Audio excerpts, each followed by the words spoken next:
a show for the Monero community where all are welcome to join. From noob to maxi, no matter what bags you hold. Just sit back and relax to the sweet sounds of Monero's latest progress.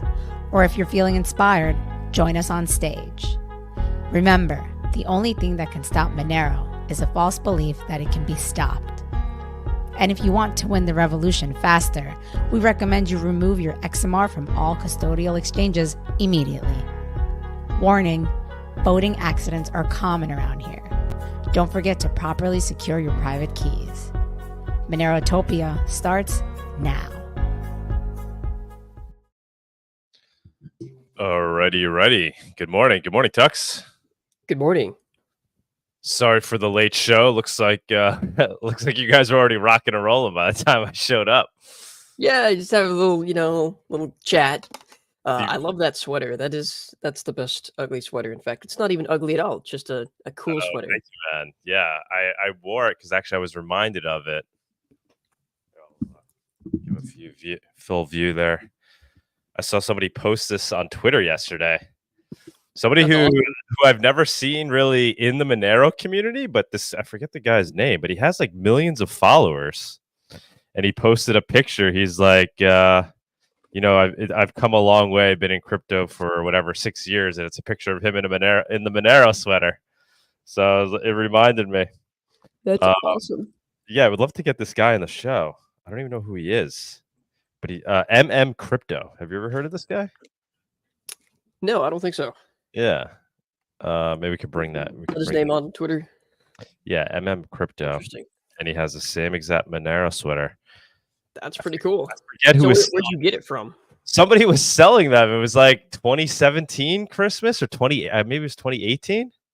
Wow. I don't know how many of us jumped on the sweater, but I was one of them, and it's awesome. I only pull it out maybe once a year. But I do love it. All right, let's kick it off. We got no price report today. Bawdy is taking a well-deserved break. I don't know where he's at or what he's doing. Maybe it's family stuff, Christmas stuff. But I'm sure we have plenty of else to talk about. I know we have, I think, Tony back to give the news. And we have Pavol, who's going to jump up and be our special guest today. We've had him on before. He was a speaker at Monerotopia. I've done Monero Talk interviews with him.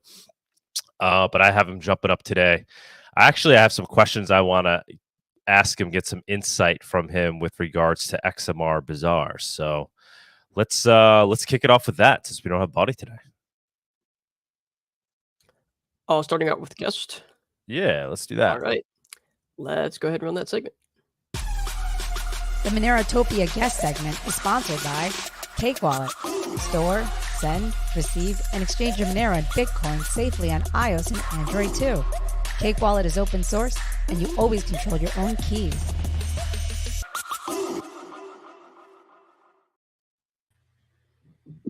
Pavol, how's it going, man? Yeah, everything's fine. Regards from Slovakia, Europe. 2 days ago, I was in Buenos Aires, but now I'm back with my family in Slovakia. Nice. It's more Christmassy there too, right? You got the winter weather over there. We have a lot of snow. We had a lot of snow, and yeah, like it should be during the Christmas. Beautiful, man. Beautiful. I appreciate you jumping on because I do know it is the day before Christmas, and I know you're with fam right now, so I appreciate you taking the time. I want to have you on because we are getting close to finishing building XMRbazaar.com, which I think I mentioned to you a few different times. Peer-to-peer Monero-based marketplace. We built an escrow, a multi-sig escrow wallet for it. And what I'm looking to get insight from with regards to you is how you think maybe we should essentially incorporate this thing, what jurisdiction we should use. This isn't a dark market. It's obviously not being launched by some anonymous group. It's going to have Douglas Tuman's name all over it, essentially, and others that get involved. It's going to be, for the clear net. And I thought maybe you'd have some good insights on perhaps where we can host XMR Bazaar in terms of servers.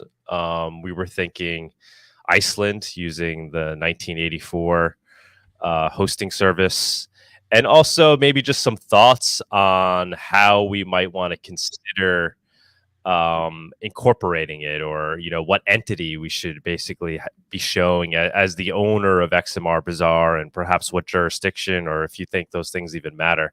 I feel like you're the guy to talk to with regards to these issues.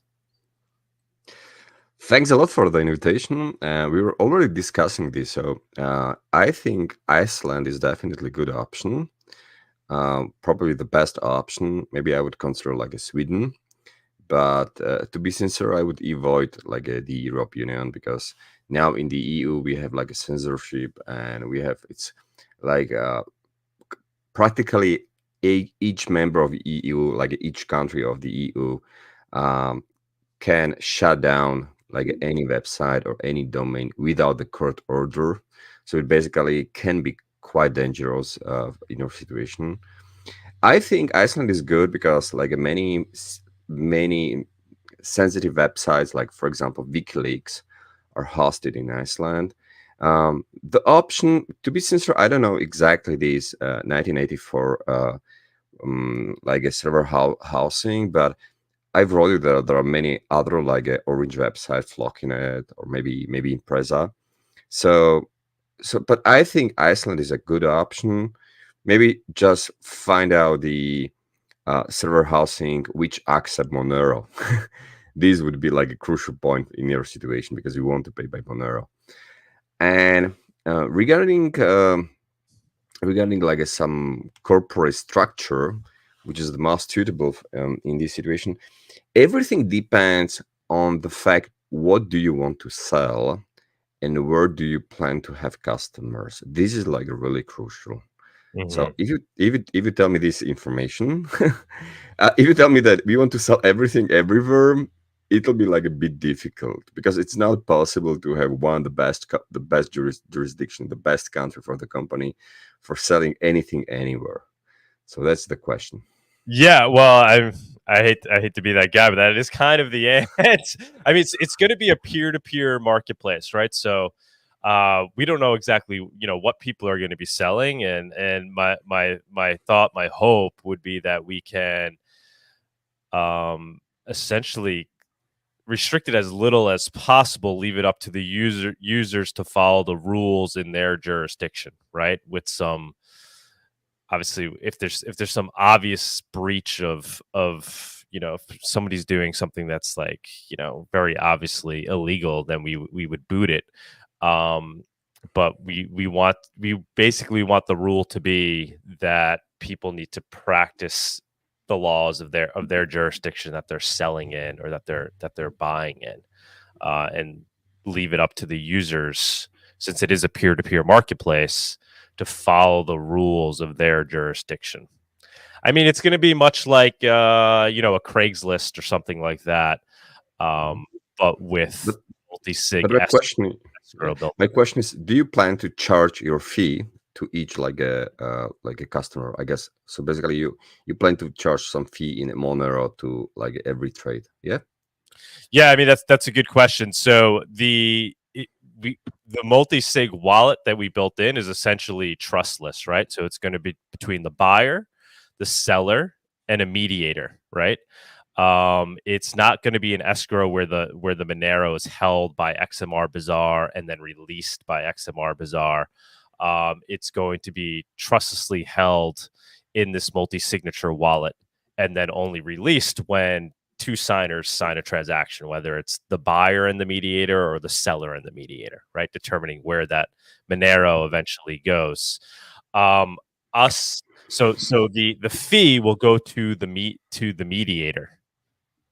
Some fee. Now, in the beginning, that the mediator is going to be essentially probably a XMR Bazaar itself. XMR Bazaar will play the role of the mediator, but we're looking to open it up to other people that may want to be mediators. Kind of create a marketplace for that as well, where people can be mediators.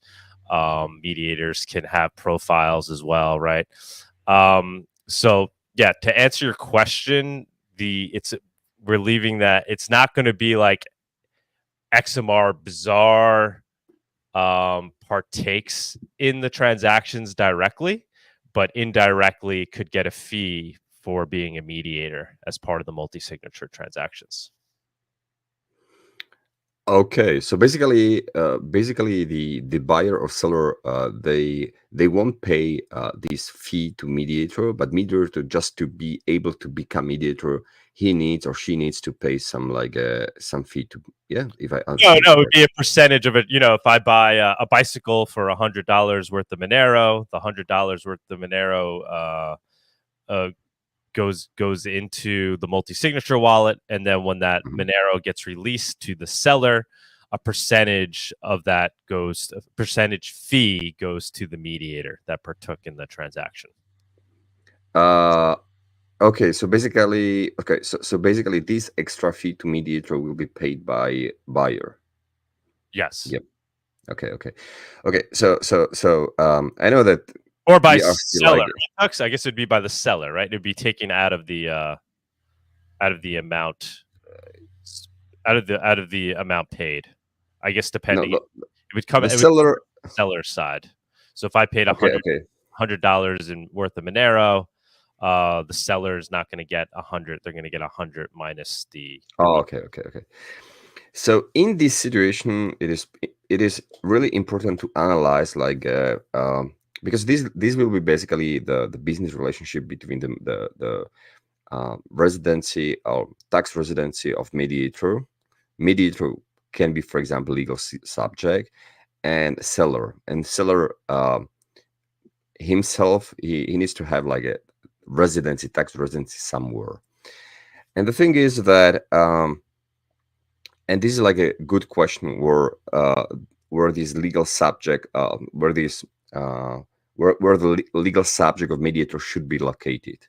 So, for example, what I can do, what I can definitely tell you, like, if the seller is the U.S. citizen, the mediator shouldn't be like a U.S. company for sure, because then it'll be like a intra business relationship inside of the U.S., and you have to pay like a federal tax, and there's a lot of bureaucracy and everything. So in this situation, I recommend you for if you want to handle like the like a U.S. sellers in this situation, the mediator should be the company, for example, in Seychelles or Gibraltar or like any Caribbean company.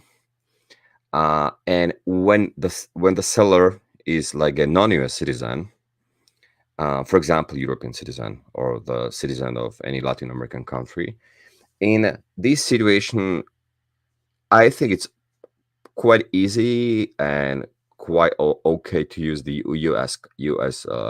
Jurisdiction, like a U.S. company. Basically, in any like a privacy ever state, like a Wyoming, for example, or Delaware, or this. So this is really important to say. Depending, so okay, if you want to be legal, that's very important to say. If you want to be legal, it cannot be 100% anonymous. I'm sorry about that. Wait, what do you mean? Okay, because if you want to be legal, 100% legal, you need to know the country of tax residency of your buyers and sellers. At least this information. You know what I mean? Even for a peer-to-peer where it's just the buyers and sellers. No. If you want, not in this relation, because this depends on buyers and sellers. But you are charging extra fee as a mediator, so basically you should you have some tax duties towards to the tax residency of the company you are using for that. So so the thing is, and in this situation, relationship between your like legal subject and your seller basically is like a legal problem. You should know that. And for example, if you will be, for example, the mediator will be like a U.S. company, and and seller will be the U.S. citizen, you have a problem because this is like a normal, like inside the U.S. Trade, and you have all duties which are associated with the internal like U.S. trades. And if you have like a and other things, for example, if you have like a customer who is or seller who is the EU tax resident, he also has some duties towards to his residency. So what I want to tell you, you have basically two options. You can make it completely anonymous, but I can tell you now, it probably won't be like it won't be like 100% legal, because there will be like some duties you have to do towards your country of your tax residency. But for example, maybe this situation may be a bit different if, as a mediator, like it doesn't charge seller, for example, and you basically change the model a bit. So, for example, you have to pay fee to become like I don't know. You should definitely think about this, because in every trade there is like a business relationship between the mediator and the seller, between mediator's tax residency and the tax residency of seller. So I can write you like I'm going to think about this, but this is exactly the reason, Douglas. This is also the reason when you order anything from eShop from the internet, always eShop will ask you for the tax residency country, or like a billing country, basically, and that's exactly because of this. Because if you Yeah, I mean my only thinking there is, so the buying and selling is going to be between the buyer and seller directly, right? So how about it, for example, in instances where the mediator's not involved, right? So on XMR Bazaar, you can use escrow if you want to.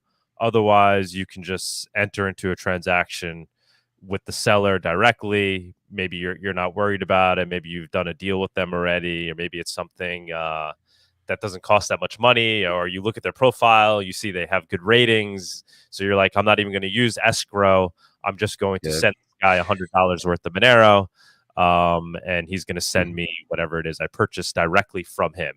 It's not going through XMR Bazaar in any way. I just saw a post that he's selling his bicycle for Monero.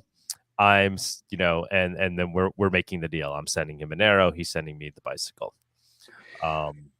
In this situation, without using like the escrow service, it should be completely fine, and it's not the responsibility as the like the website. It's completely fine.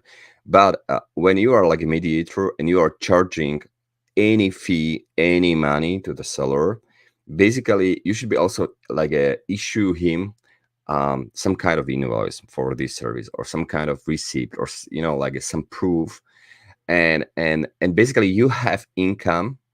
You have income from the seller or as a mediator, and you should pay taxes, or you should declare taxes as a mediator from all your fees you have from all these sellers. And that's the question. And what I can tell you is that if you want to cover the whole like a globe, like every country, you should have like a multiple companies in many different countries, because you cannot cover probably the US and non-US customer together. Or maybe you can, but then you will have a lot of duties inside of the US. You know what I want to tell you. So this, like I'm a big fan of all anonymous projects, for sure. I think like everybody should have a right to make like an anonymous business and everything. But there are two things, like a morality and legality. I think it's completely moral to do like a end-to-end, like an anonymous transaction or any trade or business. But legality basically means if you receive any money from any provision, any fee, it's your extra income, and this mediator it's income, and this mediator should pay some more taxes or declare some more taxes. And the question is where, and these and like choosing this the place or the best tax residency for this mediator depends strongly on the tax residency of seller 2. So it's a bit complex problem, basically. So yeah, I know, and I'm really putting you on the spot here. This is good. I wanted to have this conversation out in the open just so people can see that what we're trying to do here, right? We're trying to do it in the best way. Like I said from the get-go, this obviously isn't being created by an anonymous person, right, or launched anonymous. It's going to be ClearNet. It's going to be ClearNet. It's going to be known that Doug Tuman is associated with this thing. So yeah, I'm not looking to out in the open breach laws, right? I'm looking to do it in a way where we could take advantage to the best of our ability without doing anything egregious where we get in trouble as the people that are providing the service. And I want to do it in a way where the users are protected as best as possible in their ability to transact freely peer-to-peer, and also in their ability to maintain their data and keep it private and out of the hands of the state, right? So that's another consideration too, right? Where we put so we're talking about the servers, putting them in Iceland. My thinking is, right, it becomes perhaps a little bit more difficult for, let's say, the U.S. government or the European Union to demand a copy of all the information on our servers, right? Because it's going to be a little bit more difficult for them to do that if we're hosting it in Iceland and we have the protections of their laws there. But then also thinking the jurisdiction wherein XMR Bazaar, the entity of XMR Bazaar, is controlled. Is there a place where we could put it where that adds a layer of protection as well in terms of a state coming and demanding information about our users? I have one idea I would like to mention. I think it would be definitely a good idea. You probably plan to have like a multiple mediators, and the only information, or one of the information, because in case of mediator, you probably should publish also, for example, the reputation, some rating or something like that. But I think one important information you should publish about like each mediator is the tax residency of this mediator. So for example, it should be like a mediator number 1, XMR Bazaar EU, mediator number 2, XMR Bazaar US. So basically, each seller, when he wants to use or she wants to use like a mediator, she or he can choose, hey, I want to mediator in the US, I want to mediator in the EU, and so on and so on. So basically, I think this would be fine, because then the relation, like a tax relation, can be clear. And for example, in my situation, because I'm the non-US citizen, I would use like a US mediator, because in this situation, for example, when you issue the invoice to me, I can use this as an expense, for example. I'm not saying that you should issue invoices, but it'll be like clear. So I think, and also the only information your users, if they want to be like a 100% legal, the only information they should publish about themselves is if they are the EU citizens, or like EU tax residents or the US tax residents, because then these relations can be completely clear. Of course, you can do that completely anonymously, but potentially it can be like legal problems. I told you, by the way, that in the future, if it will be completely anonymous, remember that I told you this. I love you, man. You're the best. Tux, are you listening in? You got any thoughts here? Yeah, I've been listening to them all, reading some of these comments over here. Okay. But yeah, so the main burden for us is on the business side in that regard, to where the business itself can't be anonymous, that we have to, depending on the jurisdiction where it's at, we'd have to potentially have some like tax stuff to deal with, right? Yeah. How about if, like you had suggested, because we had thought of this as well, if it's a completely different business model, right? So obviously peer-to-peer transactions where there's no escrow involved, that's just between the buyer and the seller. XMR Bazaar isn't partaking at all in that. People are posting their listings. They're using XMR Bazaar to put up their listing, and the buyers are using it to find listings. But then the interaction is just between the buyer and the seller. And then perhaps we somehow charge them in another way for accessing the system, or perhaps maybe sellers that want to offer their customers escrow, they pay an extra fee to XMR Bazaar to offer that extra feature of escrow, so that their customers can choose between the free version of just between buyer and seller, or if they want, they can use the escrow tool. But in that instance, it's the seller. Now, the sellers that are making postings are paying XMR Bazaar for this added feature. And then it's just between the buyer and seller to use it. And if they use the feature, there is a mediator. The mediator isn't involved, but the mediator is not getting paid as part of the transaction. I think another option, I'm not sure if this option is viable, but it would be definitely legal, is when the whole website, the whole eShop, if it can survive by donations, like anonymous donations. So basically, we just say, hey, we want to run this eShop, we want to survive, we want to like some money from this, please donate to us. So in this situation, like a voluntary donation, I think it can be like a 100% legal, because there will be no like a extra charging or extra income, taxable income basically. So in this situation, but I'm not sure if this website can survive completely from donation. So, but that's another option. I was about to ask about donations, because I know that's a way that a lot of services will, be able to make money without having to deal with a lot of the, like you said, the tax burden. Now, I have seen some services, I don't know how this works, or if this is technically like legal, and like what, for all this legality, what jurisdiction specifically are you talking about? It depends. I told you, like, for example, I'm going to explain the situation. So if you want to eliminate like taxes and bureaucracy, you should like, for example, I'm going to describe my personal situation. Okay, so the U.S. Is the biggest tax hell if you are the U.S. citizen. You know that, and at the same time, it's the biggest tax paradise if you're a non-U.S. citizen. So, for example, in my situation, I use like a U.S. companies because I'm non-U.S. Citizen, and I use this company strictly out of the U.S. So I own this company as a tax resident of Paraguay, and I use these U.S. companies to do business only inside of the EU.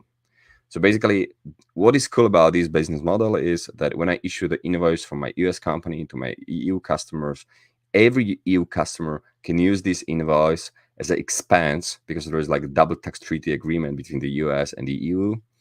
At the same time, I have no duties inside of the US because I don't have any US customers in this situation. I don't do business inside of the US. And then in this situation, the tax duty of this US company is transferred.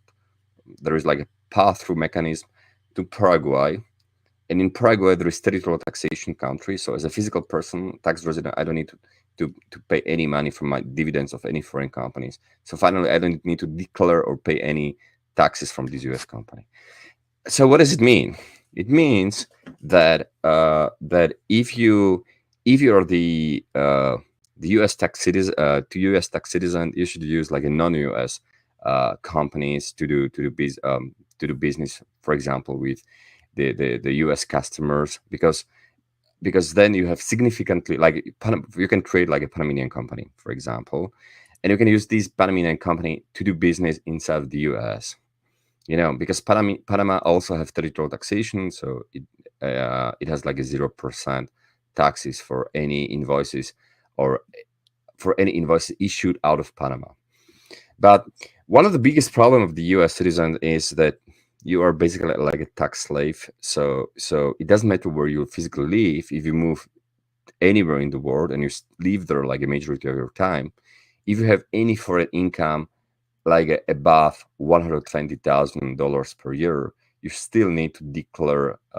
You still have tax duties, tax declaration duties towards the IRS, and you have to pay taxes. So, for example, what I'm going to tell you, even if you move out of the US, for example, to EU or to Paraguay or to anywhere, and you will be like a mediator in your like an XMR eShop, and you will have income from these mediator services more than $120,000 per year. Nothing will help you, and you still need to declare, like officially, you should declare this income, this Monero income to the IRS and pay taxes and everything. And it doesn't matter where you live, just because you are the US citizen. Right. So that's another thing. So imagine the situation, like if this like a mediator in your issue will be like a US citizen, living anywhere in the world, having income more than $120,000, you automatically have then tax duty towards to the IRS, and you cannot eliminate it. Only you can like renounce the US citizenship. So that's what I'm talking. Yeah, the long arm of the U.S. government. Yeah, no, I'm well aware. Yeah, I did have a question on the donations part, though. So I've seen, I don't know how legal this is, but I've seen some services where you air quote donate, but you get something out of donating, but they still call it a donation. I don't know if doing something like that is legal in many places, or if a donation is purely just giving and you aren't supposed to receive any extra service or any extra feature in return. Like for example, it depends about it depends from like on the usability of like how you want to create exactly this eShop. But I can imagine, for example, that I'm when I sell something in your marketplace, I can see information. Hey, you just sold something for $100. Please consider donate like a $2 or $3, like some percentage to this marketplace, and it'll be like optionally, like a voluntary. And after each trade, this information will be displayed, and basically every seller can just click, okay, I did the business, it was fine, and click please donate. But not sure if. But when you just voluntarily ask for this transaction, it will be like a fine. It can be also anonymous. That's what I think. But you should definitely like consult this with some like lawyers. But for example, you should basically ask after each trade, each transaction, ask sellers to make to consider to make like a donation to your platform. And I think this may be viable. I think people will do that. I mean, yeah, the Monero community is definitely good at like funding stuff. That's for sure. Yeah. Yeah. And for obviously avoiding taxes as much as possible is ideal, but it's not ultimately my goal. Given the situation, right? I'm more concerned about just being able to run this thing in a way where the users are protected. Like that's what I'm trying to figure out first and foremost. So allowing people to just engage in commerce peer to peer, and for them to decide what is legal and isn't legal in their given jurisdiction, and to make the transactions using this escrow system. If we as XMR Bazaar have to pay U.S. taxes on fees that are collected, that is what it is, right? I'm not. That's not what I'm really trying to avoid, because there is no way to avoid that. It's more so these other things, just protecting the users and protecting the platform itself from being shut down. That's really the goal, the primary goal. Yeah. So if I can summarize what I think it'll be good for you, just to have like a multiple mediators, like in different countries, like a different residencies, like for example, major US mediator, EU mediator. So these would be fine. Everybody can choose it, And I also think that if you want, if you decide to go this path with no fees for mediators, and you replace it basically by donation, I think this would be like a more legal or more tax compliant, because nobody cares about in this situation it would be like a charity, so basically you just switch your model to charity, and you can be like a really successful charity basically. Right. And charity with a lot of money, I mean, and I think yeah, charities have definitely better position in case of these tax questions. All right, and I know this isn't legal advice. You're not an attorney, but you have a lot of expertise. You've studied this. You studied this area quite a bit. I feel like you've thought about these things. Like I said, how about in terms of so hearing what you've heard thus far, and let's say we were to go in that direction, would it still be wise to avoid using the U.S. jurisdiction to create this entity, whether it's profit, non-for-profit, or would it be wiser perhaps to use some other jurisdiction to create the entity, even realizing that you're always going to have the long arm of the U.S. government in terms of taxes and whatnot, but ignoring the tax requirement for the U.S., no matter where you are. Any thoughts on where you think then it would be best to create this legal entity that will own XMR Bazaar? Just the United States at that point, or at that point doesn't matter? Or I mean, like for example, I'm just thinking what you can do. Like it can be like a Panamanian company, for example, or can be Panamanian legal subject. And in this situation, basically, as a Panamanian legal subject, even if you have any income, so basically, if mediator will be like a Panamanian legal subject, and you have customers everywhere, you basically have no obligation to pay any taxes. That's super cool in this situation, except of Panamanian customers. So maybe you should you should just click that some special policy in the beginning. I declare I'm not the Panamanian tax resident, or because in this situation the situation is different. But yes, you can create like a Panamanian, for example, company, and it will work. But at the same time, imagine the following situation that so this Panamanian company will be charging all your customers, all your sellers at this website, and when you want to pay dividends from this Panamanian company to you as the U.S. citizens, of course you have to pay taxes. So there is like a dividend tax or something like that. So you can basically you can cover it with this Panamanian company, or basically by Seychelles company with no duties at all. But then when you want to pay money from this Panamanian, Seychelles, or any company to you, you always need to pay like a taxes from these dividends, basically.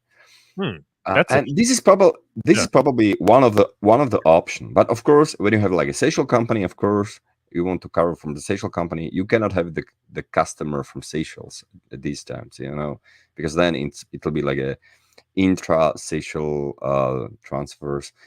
But I think not sure how many Monero users physically live in Seychelles, and not too many. and you think, so maybe you should discriminate these customers in this situation. But but it's definitely so there are multiple options for sure. And I can definitely help you with that, because I'm like a big Monero. I'm like a big Monero fan, and I would be super happy when there is like these Monero like a end-to-end trading platform. It's definitely like a good idea. Yeah. I mean, Monero. I don't know. Are you familiar with Monero Market? Monero Market exists. I don't know where they are. Monerotopia.io. Yeah, where they're incorporated, if they have some entity behind it. I mean, obviously they're ClearNet. Currently, now they have their escrow is custodial. It's not even. So they're just probably worse off in that regard. Yeah, they're trying to. I saw that they're going to try to do something similar to us and create a non-custodial version, a multi-sig version. But currently they're custodial, so I don't know what. I think they're just flying under the radar right now. But yeah, we want to. It's more so creating something that can't be easily shut down or stopped, right? This thing isn't going to be decentralized, right? It's going to be out there in the open, but I want it to have a strong framework wherein it wouldn't be susceptible to attack, where a state can easily shut it down for whatever reason, making it as difficult as possible for them to do so. Yeah. If you want to be like I wrote, if you want to be like a ClearNet service, so you don't want to use like a Tor hidden services, you don't want to be hide somewhere, you should definitely have some legal subjects. There are some big companies, they were running without like a legal entity. They had been running for without legal entity for many years. For example, Binance, you know that like Binance as a legal entity. Oh, really? Wow. Yeah. They didn't have legal entity for many years, and finally now they have. But that's also one of like their problems now. They were doing business like a completely. Well, they got pretty clear about it. That's for sure. I did not realize for quite some time they didn't even have a legal entity. That's crazy. Yeah. Binance was better. I think the Binance was the biggest exchange in the world with no legal entity. Was in the past. Yeah. Wow. So at least technically it's feasible. The question is how long. Right. So like my technically understanding is if we were to put, let's say, or like you said, use the example of Panama, right? If we had the servers and the business entity in there, we wouldn't have to worry about any requirements for like KYC laws for other countries for their citizens, only any laws for citizens of Panama, right? Like when you want to open the okay, there are like multiple options, but normally when you want to open the Panamanian company, you basically need to provide like if you want to open normal company, you can also try to open the anonymous company. I'm not sure if it is still possible in Panama, but it's definitely possible in Seychelles. Normally, when you want to open normal Panamanian company, you need to provide the scan, like a notary verified scan of passports of the owner and notary verified proof of address of the owners, and that's all. In case of some Caribbean countries, like for example Seychelles or many Seychelles is not Caribbean, it's like an African country, but some Caribbean countries and Seychelles, you could create like an anonymous company, which is great because you basically can pay extra $500, $1,000 per year for the service of nominee director and nominee shareholder, and basically you can. And these people will be the official owner and from some local people, official owner or like a shareholder of this company. This is like a pretty good if you want to be crypto only company and you want to be the crypto only company, because when you want to open a bank account as an anonymous company, you have a problem because the banks want to know the beneficiary owners. So the real owners of the company. No, this will be crypto only for sure. So and that's good. That's good because the biggest problems of any offshore company is the bank. It's the most like opening a company anywhere in the world. It's super easy, but opening the bank for the given company is super difficult. Like for example, opening the Panamanian company is very easy. Opening the bank account for the Panamanian company is almost impossible. Yeah. So this is quite interesting, So opening the Seychelles company is super easy, but opening the bank account is almost impossible also for Seychelles company. So, but if you're crypto only, that's super great because you can choose from so many different countries, offshore countries in the world, where you can set up the legal entity. So it's definitely good that you don't want a bank account because banks are problems. Not only to open them, but also because they will report you everywhere.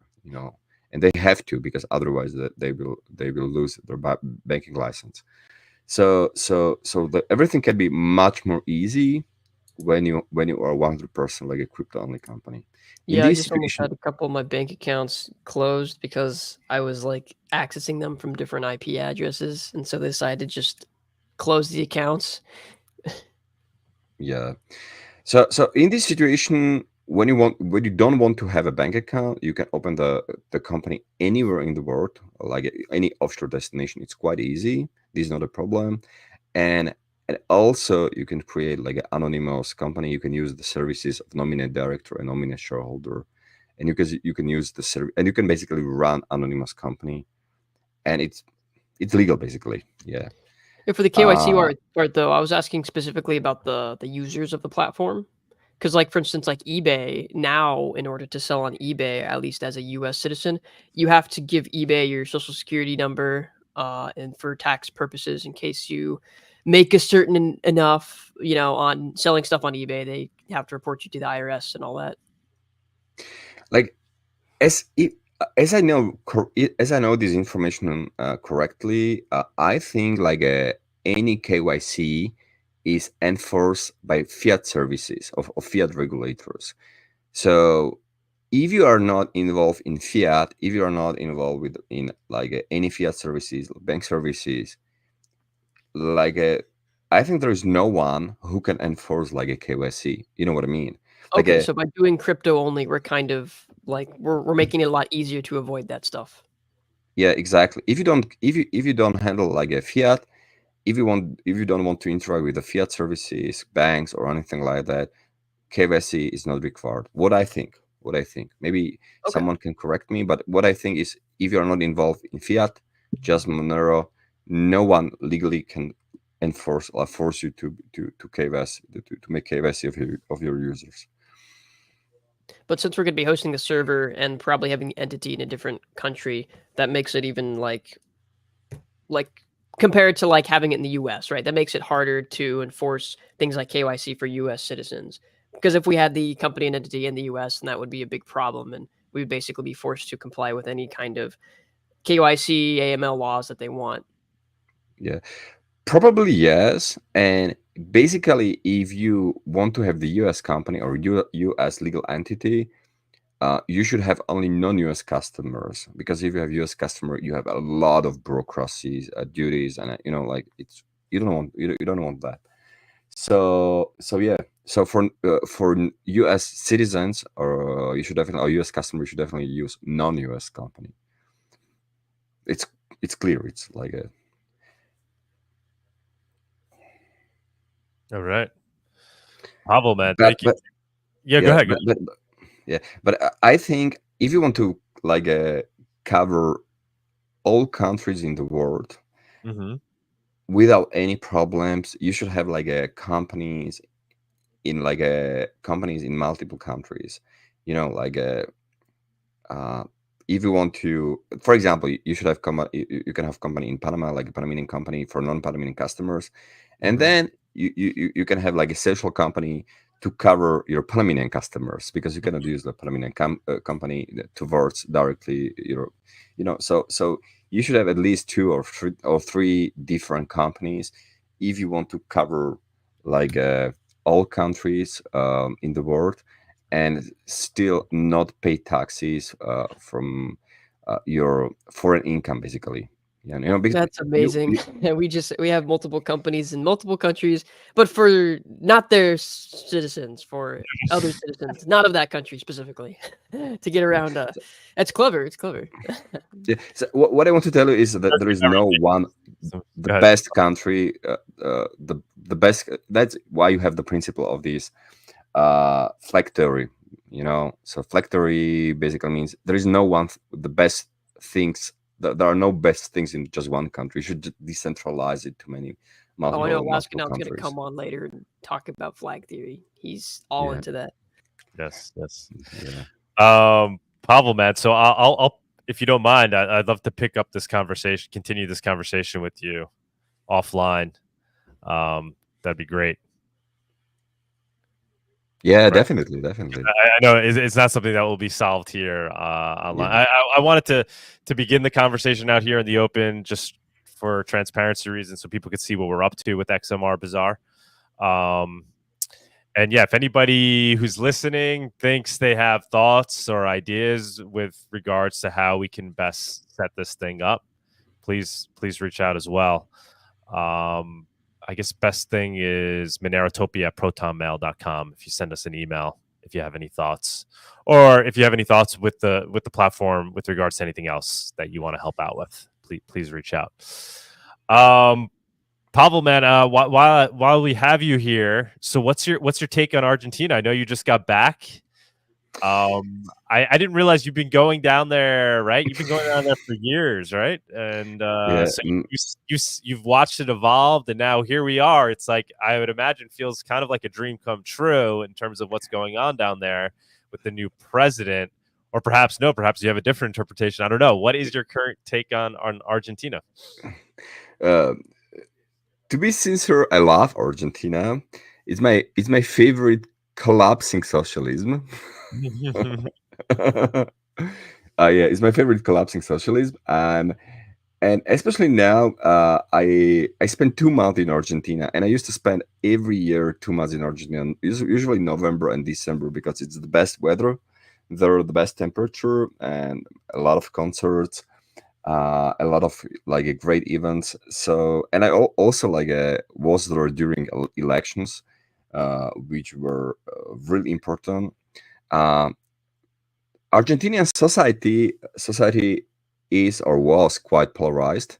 I had a dinner in one like a restaurant, and there was like a couple, like a husband and wife, and the husband voted for Javier Milei, and she voted for Massa, like a opposition to Javier Milei, and they were like fighting, this was like a crazy. I think I should call someone like a police, because they're these like a married couple, they will kill each other just because of stupid politicians. But so I don't know. I don't know. So just ask question. I think I'm pretty good in Argentinian politics now, because I spent there like some time. Javier Milei is quite controversial politician. He's like a professor of Austrian economy. He was he's providing like lectures in Austrian economy, and he's active in this field like for the last maybe 10 years. So he's like, everybody knows him in Argentina, even like South America. He's very famous. He's conservative at the same time. So, for example, he's against drug legalization. So many anarchists basically have problems with him just because of this drug legalization. I was trying to find out why he is against like a drugs legalization, and he basically was saying, or he's saying that I am against drugs legalization because we have like a public healthcare. This is quite interesting. Is that public healthcare in Argentina is for free for everybody. I mean, not for Argentinians only, but also for U.S. citizens or for any citizens of any country. So basically, it's like a communism, So basically, even if you're U.S. citizens, you can visit Argentina for like some surgery operation or anything and pay nothing. But to be sincere, if you want to do it like in some finite time, you should like pay like a private hospital for sure. There are like a pretty good private hospital in Argentina at the same time. And like this political discussion between Massa and Milei was like also crazy. Like the public transport ticket in Buenos Aires cost 60 pesos. $1 is 900, almost 1,000 pesos. So one public transport ticket in Buenos Aires costs 0.06 dollar. Can you imagine that? Like you can buy like a 20 you can buy like a 20 public transport tickets for $1, and Milei basically he wanted just to stop subsidies to this public transport ticket and like increase the price by 20 times to $1 to the market price, and this was like these were like typical arguments in this like a political fights before the election. So what else? I don't know, like what do you so think of this? I just wanted to get your take, because you have the, like you said, it's your favorite deteriorating socialist system, right? And I can see why you're saying that, right? It's a beautiful place, beautiful in the summer, and then also it's because of the situation there. There is a very robust dark market, underground marketplace, right? Especially with exchanging, as you know, right? If you show up with crisp $100 bills, you get the blue dollar exchange rate, which is much better per dollar per peso as opposed to the official exchange rate. You could effectively go down there with dollars. You could go down there with Monero, right? You could go down to these cuevas, and you could walk into a cueva, and most of them have, I think they use Binance down there. I'm not sure what they're using. You could exchange your dollars for pesos and walk away, KYC free, or you could exchange your Monero for pesos and walk out with, I don't know, $50,000 in pesos. And then there's also the way things work down there. All real estate is purchased with cash, right? It's, yes, the society is deteriorating in many ways, but this dark market element has created a very like free market in those terms of being able to take money in, take money out, convert it, buy property with it. Do you think that's going to go away, ironically, with Milei as he improves society and makes it more, gets rid of a lot of these state regulations? Will the black market ironically disappear? This is like a very good question. Like we would effectively become less libertarian in the society. Yeah. Okay, so this is a very good question, and the thing is that Argentina now is like a really bureaucratic society, and it's tax hell. At least according to the laws, at least according to the papers, Right. But finally, one important information. What I have like multiple friends, and they have business in Buenos Aires. They have businesses in Buenos Aires, and there is like one rule in Buenos Aires or Argentina: if you follow all regulations and all laws in Argentina, and it doesn't matter what kind of business you do, in 1 month you always bankrupt. Right. Okay. So what does it mean? It means that everybody, not 99%, but 100% of all like company owners, business owners, entrepreneurs, everybody is breaking the laws. Everybody is normal. And despite the fact they have like high taxes, like many people, or maybe most people, like especially like a small company owners, they do not pay taxes. And when I ask them, hey guys, so you don't pay taxes? And they told me, hey, if the government needs any money, they will just print it. It's quite easy. Right. So everybody there in some form has already opted out, right? And I'm saying, which is a beautiful thing. That's the goal. So also, if you don't pay taxes and you get a penalty for not being taxes, the legal process will start, and this legal process will take, I don't know, like 5 years. And in 5 years, this penalty after hyperinflation will be nothing, So like this is very interesting. But one important information I would like to say, you mentioned there is like official government like a rate of USD. Few days ago, like 4 years ago, 4 days ago, Milei canceled this official state rate, which was 350 pesos for $1. So basically, the Argentina so Argentina basically switched immediately during 1 day blue dollar rate, or to like a market rate. What basically means that when I was there, my hotel double price during one night. So they basically told me, because all prices of all hotels, apartments, as you told, they're associated with the dollar rate. But of course, they had to be associated with the official dollar rate, which was like a 350. So basically, Mile canceled this official artificial state rate, and every price of every hotel in Buenos Aires or in Argentina was doubled during one day, because then the price in dollars is the same, but finally in pesos it's 2 times more, because they started 4 days ago, they started to use this official blue dollar rate, but still everything is super cheap. Yeah, but that kills, like I said, that kills the black market overnight, right? Because now there's no reason to go to the Cueva to exchange US dollars to get your better rate. Now everybody's just using the white market, right? And there's no advantage to the black market, which sounds great in theory. But you've also perhaps are starting to get people who have already opted out to kind of opt back in to the state system.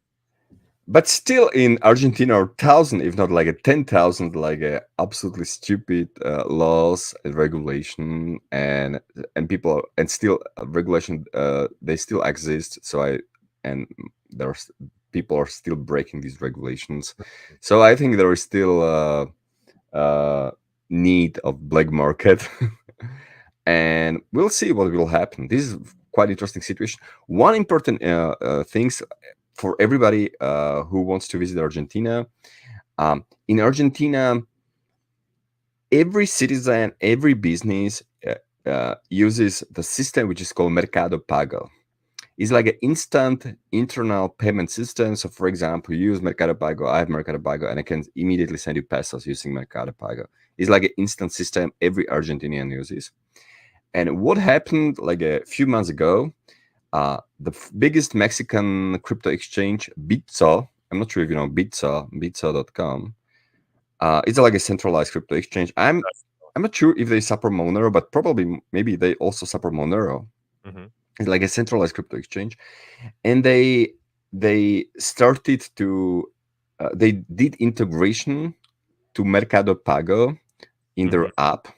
So now with the crypto, probably also with Monero or Bitcoin, like any stable coin, you can pay 80%, if not 90% of everything inside of Argentina, because everything can be paid using Mercado Pago QR code. So using this app of Bitso, you can just scan this QR code of Mercado Pago and immediately pay by Monero or anything. So from this point of view, I think Argentina is most crypto-friendly country. They are not accepting this crypto directly, but indirectly. But you basically use it. But it's with we got to get Mercado Pago to accept Monero directly, right? That would be. Yeah, I can just check it. Check it.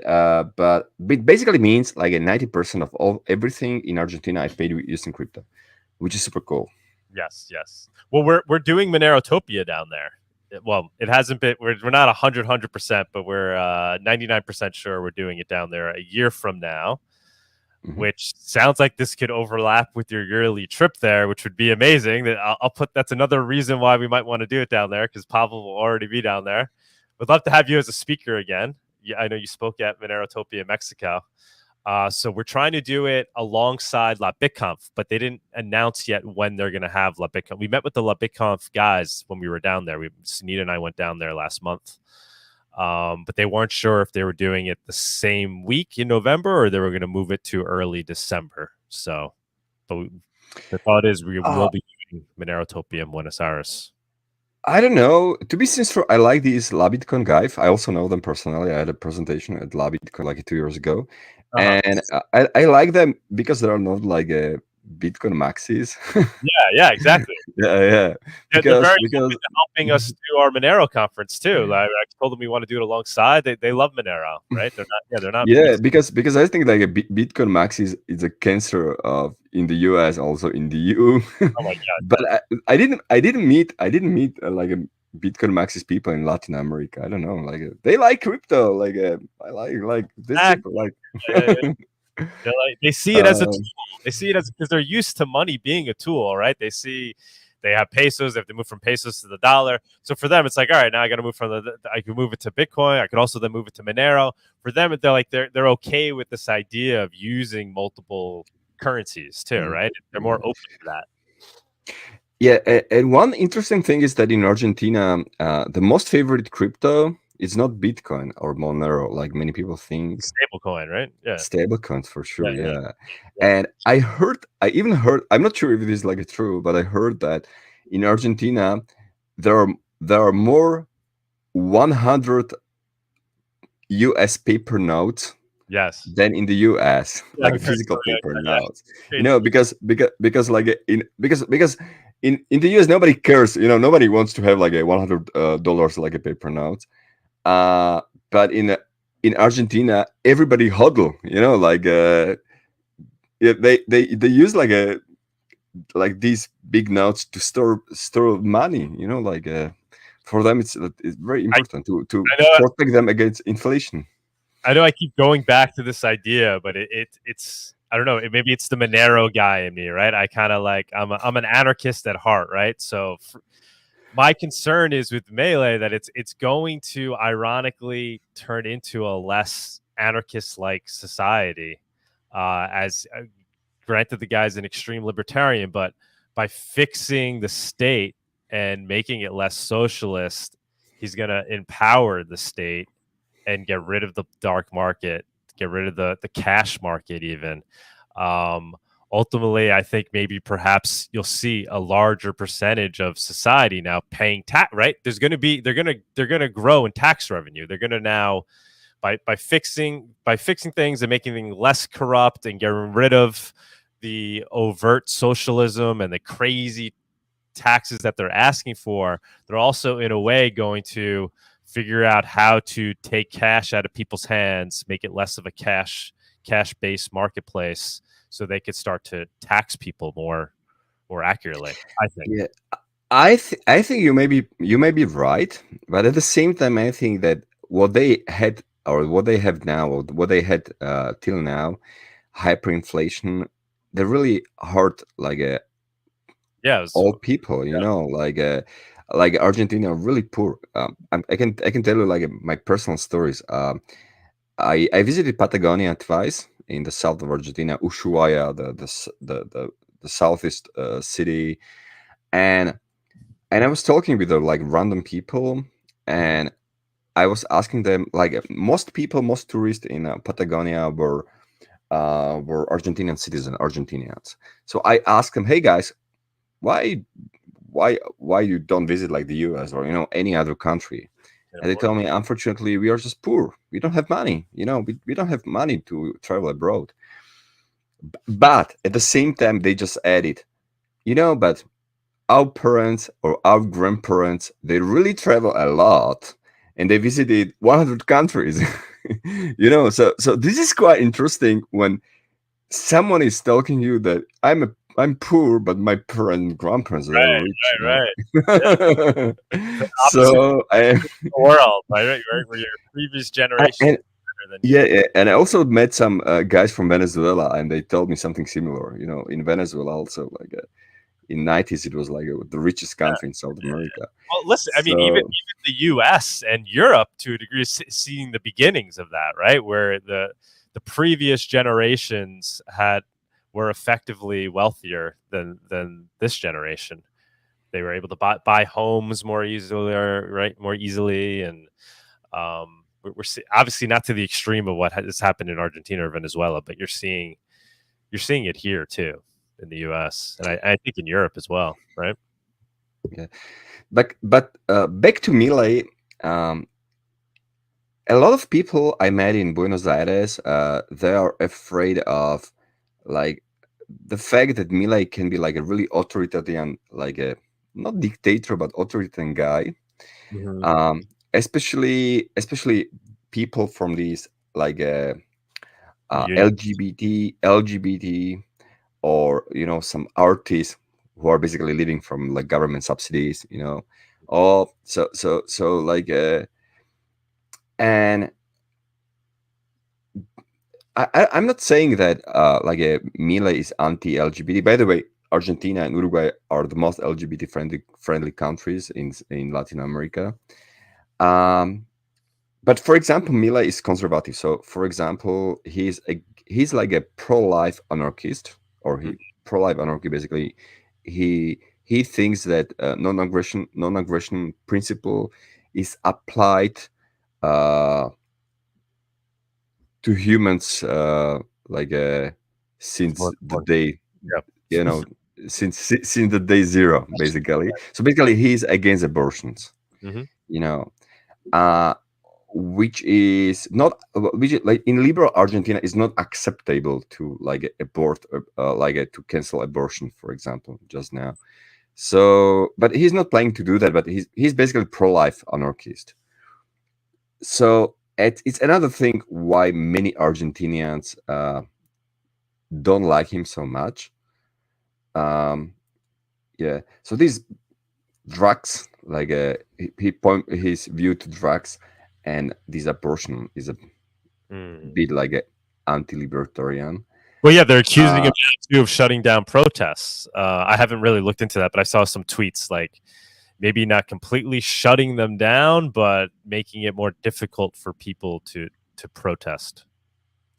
Yeah, and one interesting thing you should basically know is that in Argentina, in Chile, also in Paraguay, historically, all these dictatorship regime they had were like a right wing, So and many of these right wing dictators, like a Pinochet, for example, they invited the Chicago boys, like a Milton Friedman, these people from to Argentina, to Chile, to make like economic reforms, and these reforms were good, and it's really difficult, really hard just to say, that we had like a massive killers, dictators, and they did some good things like economic reforms.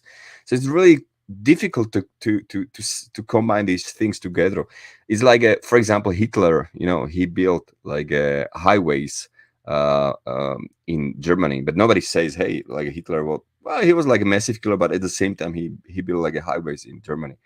So so the problem is that Argentinians, or many Argentinians, they have like any right wing or any right wing economic reforms. They have it associated with the fascism or dictatorship. So when you just say, there are some places in Argentina when you just say, hey, like lower taxes, they will tell you, hey, you're a fascism or something like that. Like so. So it's difficult, but what is important to say, like Javier Milei changed it.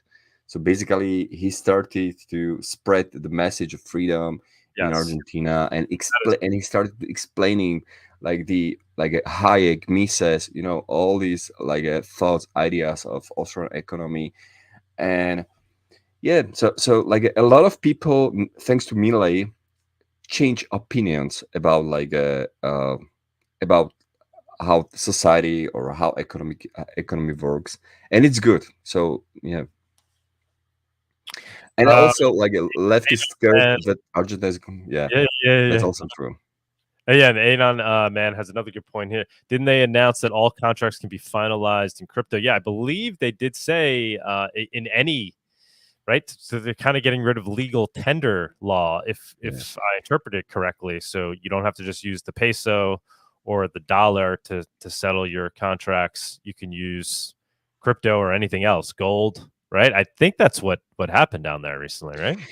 Yeah, they announced you can basically do contracts in any currency you want, but this is quite normal also in many other countries. Like in Panama, they they have it for many Right, years. or even in the U.S., I could say, I could demand. Also, we could also contract in Monero, but I think the idea is here that it might be that debts can be settled in things other than the legal tender, I believe.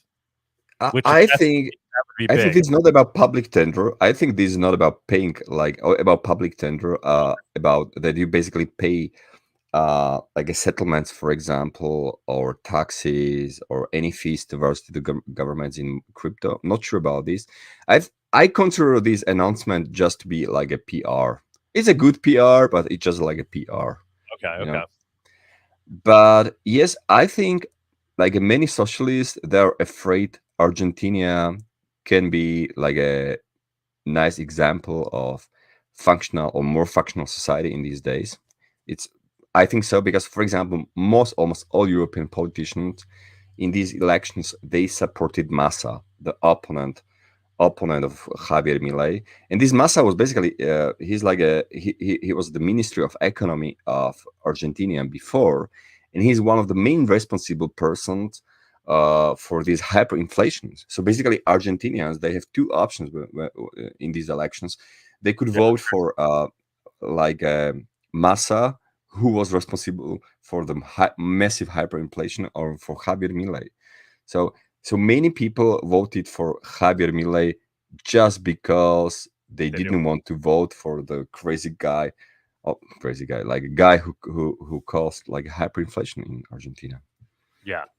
I mean, it would have been wild if he didn't win. Although when I went down there and in my anecdotal, just talking to people, I didn't think Milei was going to win, as ridiculous as it would have been, because to vote for the guy who was literally very much responsible for the inflation, which is insane. Yeah, for me, it's also like a big surprise, a very big surprise, because like Milei is even like a really, how to say, expressive, like for example, he told like publicly that the government, the state, is a pedophile inside of public school, and where like pupils cannot like defend or something like that. I'm not sure like a normally politician can say something like that. Yeah, he says some graphic things. Yeah, so he's like I don't know, he's quite crazy. Like this is like a different politics culture, like in Europe. Right. We used to know, like. That's why they were comparing him to Trump in that regard. He's really not comparable in terms of his policies, but in terms of perhaps his character that he puts out there, the charisma that he uses with being just so honest in what he has to say and not hold. One important information: Milei he's really good economist. So he's like an Austrian economist. Okay, I'm not sure he's good in many other things, but what I can say for 100%, he is good economist, and he knows how economy works. So I believe him, especially in these economical like issues, or not sure about anything rest, but I think he's really good. He's like a professor of like Austrian economy, like he knows it. He's like he's like a professional. Well, like I said, we hope to be doing Monerotopia down there in a year. It'd be awesome if you can join us, which it sounds like that might be possible, right? Because definitely. I'm attending every Monero conference everywhere, so I hope. I'm more than sure I'll be there. Like November, you want to organize it in November or December? Alongside La BitConf, alongside La BitConf. It's so it'll be like a beginning of November, maybe December. Yes. And November and December is the best month in Argentina. The best weather. It's like a late spring. We were down there. We were probably down there the same time you were, maybe a little early. We were down there during La BitConf. I wish I would have known. Okay. I would have reached out to you. Yeah, I skipped La BitConf this year, but I was there like 2 years ago, like last year and 2 years ago. Yeah, I really enjoyed it. Yeah, for me, it's like a very commercial conference. The reason why I love Monerotopia, the reason why I love like these Monero conferences, because it's still for me it's like a Yes. it's like a It's authentic. a community. It's like an underground. It's community conference. I love it, and there is no similar conferences. Yes. It's different. Monerotopia for me is like a Bitcoin conferences were like 12 years ago. Or something. Yeah. No, we don't want to lose that. Actually, so when we met with LaBitConf people, they said we could maybe even integrate Monerotopia into their conference, and I was a little as much as that would be amazing because they have so many people that attend. I also don't want it to become super corporate, like Bitcoin conference, as you know, you've experienced it, right? So it'd be hard to keep our integrity, what we are, if we were to integrate into their conference and become part of it. So I think we're going to do it outside of theirs. We're going to do it with the way we've done the last one in Mexico. We're going to have a marketplace, so like a real marketplace with people accepting Monero for what they're selling. And then we'll just do it alongside LaBitConf, maybe overlap around the same time, so that people that are attending LaBitConf will be encouraged to also come and stop by the Monero marketplace in Buenos Aires. That's the thing. Definitely do the separate conference. I Yeah, strongly recommend you just do the separate conference.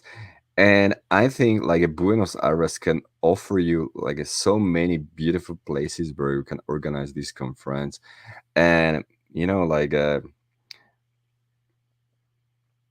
Buenos Aires is like is for me, if I can like compare, like a Buenos Aires is like a cosmopolitan international city, like a New York City, like a London, any big city like Los Angeles, with everything what the big international cosmopolitan city has, but with a really funny prices, like 3 times less or something like that.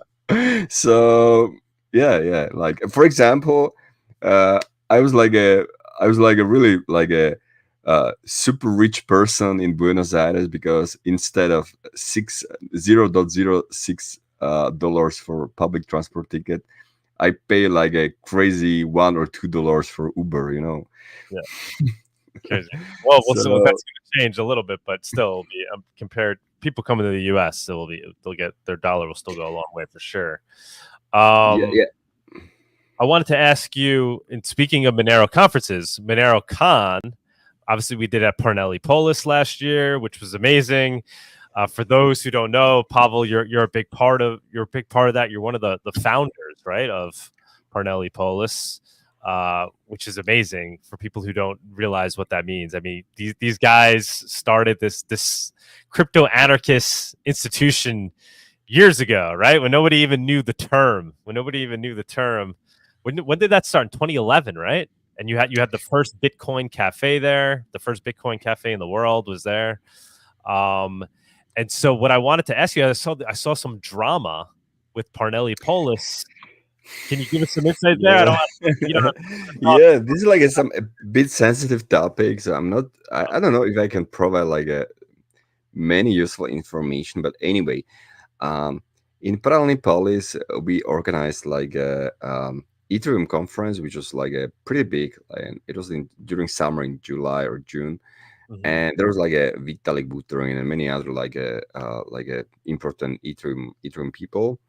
Mm-hmm. And we basically, as a Parnelli Polis, we rented this place to Ethereum Foundation. And the problem, I wasn't there, but the problem was that we basically didn't agree on the price, and it was a bit more complicated. But basically, they think that they should pay less, and we think that they should pay more. So basically, now we have some kind of dispute process, or we are trying to solve it. And of course, there are like a lot of shitstorms and drama and everything. But yeah, so it's basically solved. Is it in trouble though, Parnelli Polis, in terms of funding or something, or you think they'll be okay? Like this amount of money was quite a lot of money. I mean, this can cover 1 or 2 or 3 months of like a rental. But I don't know. Like, this amount of money was, it was quite a lot of money. I mean, this can cover 1 or 2 or 3 months of like a rental. But yeah, like, this amount of money was, it was quite a lot of money. I mean, this can cover 1 or 2 or 3 months of like a rental. But So like we are thinking to either close Paralympics completely, Oh, or just yeah, it's like it's like a series of things. Or after 10 years, also we don't have like so much energy and enthusiasm, and it was like a really hard, like to keep these place running for so much time. Or the other option is just to make some restructuralization of the project. So basically, we will change it somewhere. So basically, there will be some other companies responsible for this building, and will be like under this company. We don't know yet exactly, but it's still in the process. So, if you're just asking me about the fate or the future of Paralympics next year's, I have no idea, and nobody knows. oh wow, wow. Okay. So nobody knows. So Monero, basically, Monero conference is supposed to be there. yeah. We even don't know if like a HTTP conference will be this year or not. Oh wow. We basically were planning to have the last HTTP to be the last like a 10 years anniversary. But let's see. I have no idea now, and Uh, nobody knows. So don't ask anyone else. Nobody knows now. yeah, I know, but we're asking the source. Well, I certainly hope it works out. I know, and at least for the Monero conference, because it's cool because they were going to do that, I guess, at the same time that it was crypto blockchain week or something in Prague, right? So I hope that works out. And yeah, Yeah, like what I can tell you, like Monero is very favorite in the Czech Republic, and also in Slovakia. that's Like awesome. Yeah, people, well, because they understand and respect the free market, right, and black market, dark markets, right? They were using those things back before Bitcoin and Monero even existed, right? yeah, and I think maybe this like is some kind of like a political question, but I think that Monero has a special place in the cryptocurrencies, because even crypto maxis, like a Bitcoin maxis, many of them, not sure if most of them, but many of Bitcoin maxis do not consider Monero to be shitcoin. That's a special exception, just not Monero. Everything everything else is shitcoin, but not Monero. You know that because I met some like a Bitcoin maxis, and they tell me, okay, you are Monero extremist.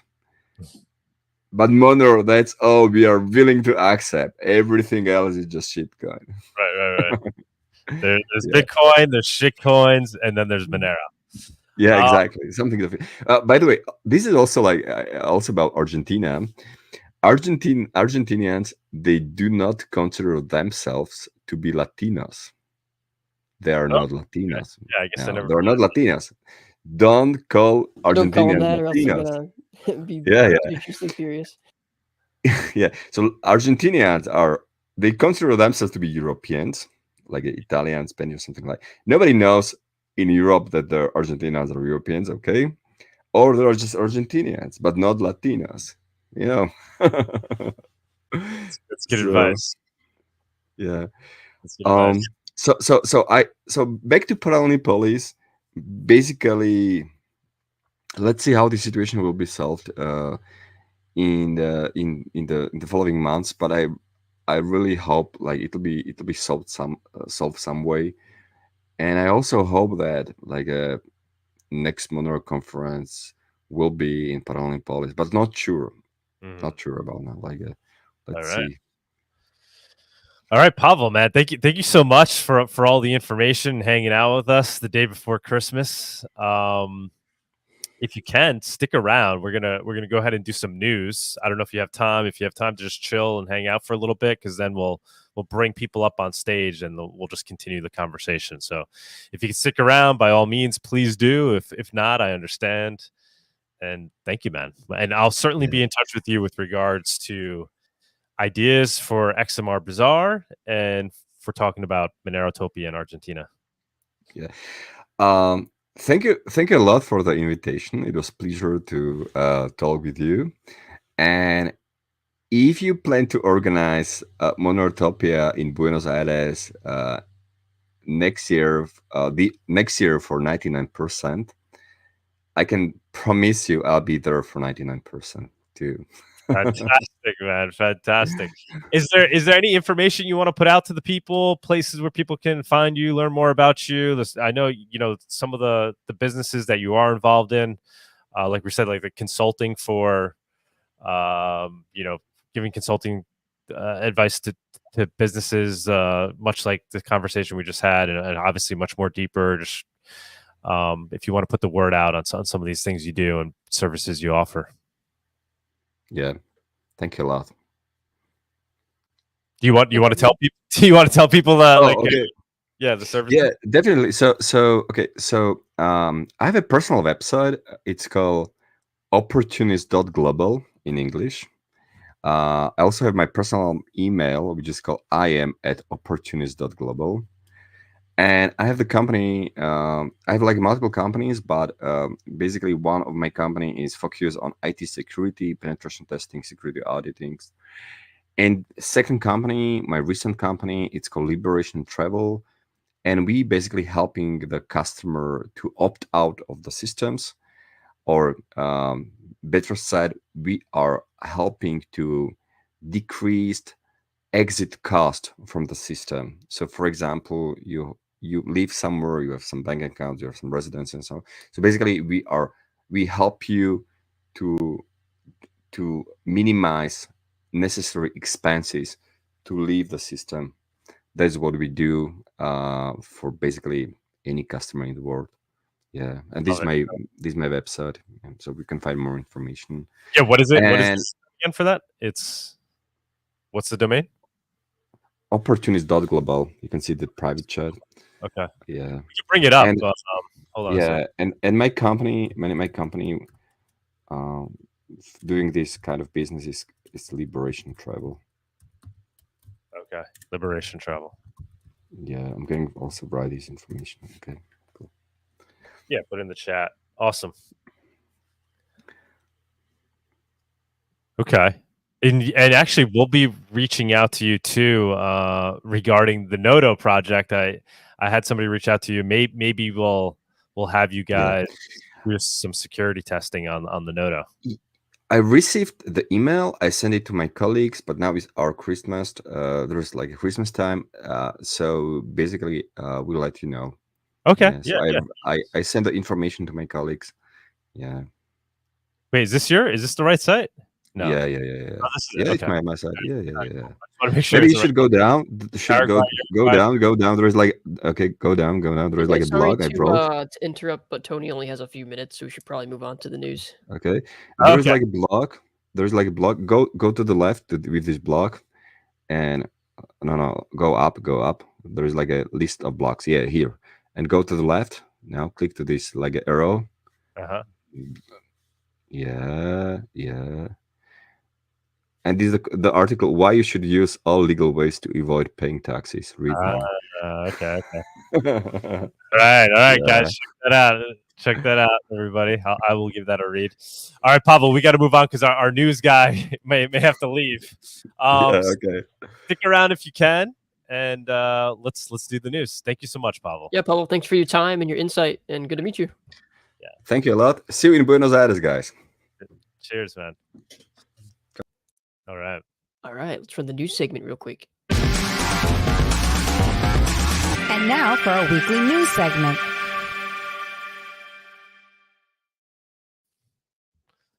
All right, Tony. Hey, guys. Hello. He's back. Merry Christmas. Happy holidays. Merry Christmas, man. Merry Christmas. Where are you? I'm in Florida right now, actually. Oh, okay. Yeah, I moved back. Yeah, and I got Saturdays back, which is good. So yeah. Sorry it took so long, but I had Pavol on. I love talking to that guy. No, it's a good conversation. Like I was listening to it and cleaning my apartment, making rice and stuff. So I was tuning in. All right. So you want to give us the news? I know we have quite a few stories, and we'll get through that. And then we can do viewers on stage. We can have people jump on. Okay, give me 1 second. I like your sweater, by the way. Thank you, man. Yeah, I got this years ago. People are asking where I got it. I don't even remember who was selling it at the time. I just saw the Oh, tweet for that crypto guy that was wearing it show up on my timeline. Yeah, maybe we can bring that up. It's funny. Okay, so let's get into the news section, everybody. First of all, again, happy holidays, Merry Christmas. I hope that you get to spend dinner with your loved ones and really appreciate these moments where finally you can all be at a table together, because everybody may be like in different states, different cities, different parts of the world. So it's truly the most beautiful time where we all get together. So hopefully you're going to have a great time. Now, even better news. CakePay adds over 500 new XMR purchasable gift and prepaid cards.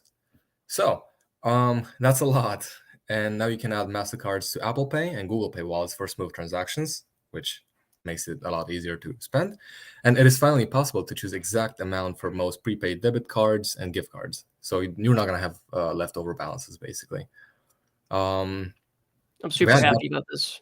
So wait, Tux, so the gift card thing is back and up and running? It's fully running? Yeah, so we've had CakePay on the website only for a while, but over time, the provider we were using, they were just lacking in availability, and their stock would constantly be going out, especially for the prepaid Visa debit cards. But now we've got our old provider back because they were bought out by a different company, and they're running again, and they're willing to work with us. And so we've got basically everything we had before and even more. And you can choose exact denominations for almost all the gift cards, including the Visa and debit cards, exact amounts. And it's got support. The MasterCards have support for Apple Pay and Google Pay, so you can have it on your phone and use it in real life. So yeah, you can get so many things on CakePay now. And you effectively, you just need an email, right? I mean, when That's I first Yep. CakePay, right? It's the same setup in terms of all you need is an email, right? Exactly the same. And for the prepaid debit cards, you do need to provide My Prepaid Center. They do ask for a bunch of information, and you can choose to give like what information they give that you give them. But they do ask for like certain information. But for all the other gift cards, yeah, all it requires is an email, and then the gift card gets sent directly into your email, and that's it. It's pretty great. Amazing. Yeah, I was kind of sad when you guys had to shut it down for a little bit, and I'm happy that it came so fast back and so much better. Yeah, I love it. You know, Vic did not give up on that, right? He made it. Oh, he didn't. Yeah. Back better than ever. Yeah, because it's so good. Like now you can put it in your Apple Pay, and you can get a prepaid card. Like it's not. That doesn't have to be. It's one of the best selling points too when you're out there teaching people about crypto, teaching them about Monero, right? When you give tips, so yeah, download CakeWallet, I'll send you, $5, $10 in Monero, and then when they're like, well, now what do I do with it? We always had the answer, well, you can use CakePay. So luckily, that's now back. We'll mention it's not inside the app again yet, but we'll see about that in the future. It's not completely. That idea isn't gone. So okay. Yeah, but it's one of those things, like it's so good you can't let it go. I mean, just makes it a lot easier, because before you would just tell people, yeah, you got some Monero, and if the other person wants to get the wallet and blah blah, and now you can just purchase gift cards and actually use it. So that's cool when you get people on. Now let's get into two interesting stories which mention hacking. So Lapsus $, it's basically a hacking group. GTA 6 hacker handed indefinite hospital order. Okay, so basically what this whole article says, this 18-year-old hacker leaked clips of the forthcoming GTA 6 game, a lot of clips of how it looks like, and then basically what he did, he sent a text saying, we are Lapsus, remember our name, we have your user data, we have blah, blah, blah. Basically pay us $4 million USD in Monero before the 20th. So not Bitcoin, Monero. People are finally catching on to the fact that Monero is private, and it's just way less of a hassle when it comes to privacy, and they don't want to risk anything. So they ask for Monero. Now, is this good? Not really. It's one of those instances where Monero is used for nefarious activities. But if you need to use it for good, if you need to use it for bad, Monero has your back. Yeah, so Monero does not judge. It's just the best tool for the job of digital cash. But yeah, it's also it's great exposure for Monero, right? People are now seeing it. They're reading these articles. People that are, because this was a tremendous story, right? This From kid BBC. that hacked this. So people that might not even be that into crypto, and they're like, wait, what is this? What is this? He asked for Monero. What is this Monero thing? Why was he asking for Bitcoin? That's crazy, especially since it's with a GTA 6 thing. It's got huge exposure. Yeah, It gives it even more. Who was this kid? This kid's 18 years old, right? Amazing. Yeah, and very bold, but also just for curiosity. So I didn't know, but GTA 6, actually, the whole game is going to be about 760 gigabytes. Oh, wow. It's a big game. Shit. Like a whole terabyte just to play it. It's crazy. Yeah, that's for that story. And then former security engineer. What was that, sorry? Another same concept here, right? Yep, same thing. So basically, former security engineer for an international technology company pleads guilty to hacking to decentralized cryptocurrency exchanges. You sent this to me, and then I was reading about it, and I was like, okay. So what he did, he admitted that he hacked both, and then he said, in total, Ahmed used his technical know-how to steal over $12 million and tried to cover his tracks by swapping stolen crypto for Monero, using cryptocurrency mixers, hopping across blockchains, and utilizing overseas crypto exchanges. Okay, basically, this is the best option that he could have used for all of them to conduct his nefarious activities. So, and again, did they confiscate his Monero? I don't know if I took a good look at the article. They said that, I think he said specifically that he's going to give back all the money that he stole from people in the beginning of the article. Okay, I'm curious if the U.S. government confiscated his Monero, because that's right. In the past, when we've seen confiscations with Bitcoin, and then the Bitcoin was auctioned off, I think there was a report going around saying that it was going to be the policy of the U.S. government to destroy Monero. That was not destroy, but essentially never put it back on the market, which is interesting. As they auction it off. Yeah, in this instance, I'm pretty sure that it was in the beginning somewhere. Basically, he's going to give the money back to the people that he stole it to. So I don't think the government is actually confiscating the Monero. Like in the past, they would confiscate it and they would hold it, and there would be large holders of certain cryptos. But another situation. Like I said, I think it is the policy of the U.S. government not to auction it off. But that's another topic. But it might be come into play here. It sucks more for Bitcoin, because if they actually hold it in Bitcoin and they become the largest holder, then because there's just 21 million coins, so that's gonna suck for Bitcoin. At least Monero, we have the telemission, very smart implementation. Telemission is amazing. Okay, then let's get into CBDC stuff, and then we'll get into other things. The first thing, so the first time, I'm pretty sure, in history where a CBDC, the digital yen, has been used to purchase gold. So the first ever cross-border settlement for precious metals using the digital yuan, central bank digital currency, also known as the ECNY, was recorded on December 20th. They bought $14 million worth of gold. The account will contribute financial strength to support Shanghai's in-depth implementation of the free trade pilot zone, promoting strategy and promote the quality and upgrading of the International Trade Center. And then they were talking about, let me see where that was exactly. They were talking about iron as well. Yeah, a Bank of China Shanghai is currently one of the lead supporters of digital yuan pilot testing, and recently facilitated the import of iron ore to China via the CBDC. So they're starting to use CBDCs for more and more things, such as purchasing gold, iron. Now, you use CBDC to purchase these things, and then they know how much you have. They know what you purchased, how much of it, and all this information. So, yeah, you escape. I guess you escape inflation on some level, but it's not private. They know how much you have and everything, and probably even where you store it. And it's a hassle to move gold around. Weighs a little. What was that? I said weighs quite a bit. Yeah, it weighs quite a bit too. Yeah, I know. I have a friend, and he actually has a whole safe, like tens of pounds of silver, maybe hundreds. I don't know. So good luck moving that if you want to move cities or anything, or even states. Crazy. Yeah, that's why, like, again, Monero is so cool. You can literally have a bunch of money stored on your device, move anywhere, and it weighs nothing. It only weighs as much as your device that you carry with it weighs. That's it. That's so good. Then Palau advances CBDC with Ripple in phase 2. So in previous episodes, we talked about the phase 1 of this implementation, Ripple helping Palau to reach their CBDC goals, to move on to the second phase. Basically, this is a stable coin, and it's a digital currency pegged to the United States dollar, which uses Ripple's XRP ledger.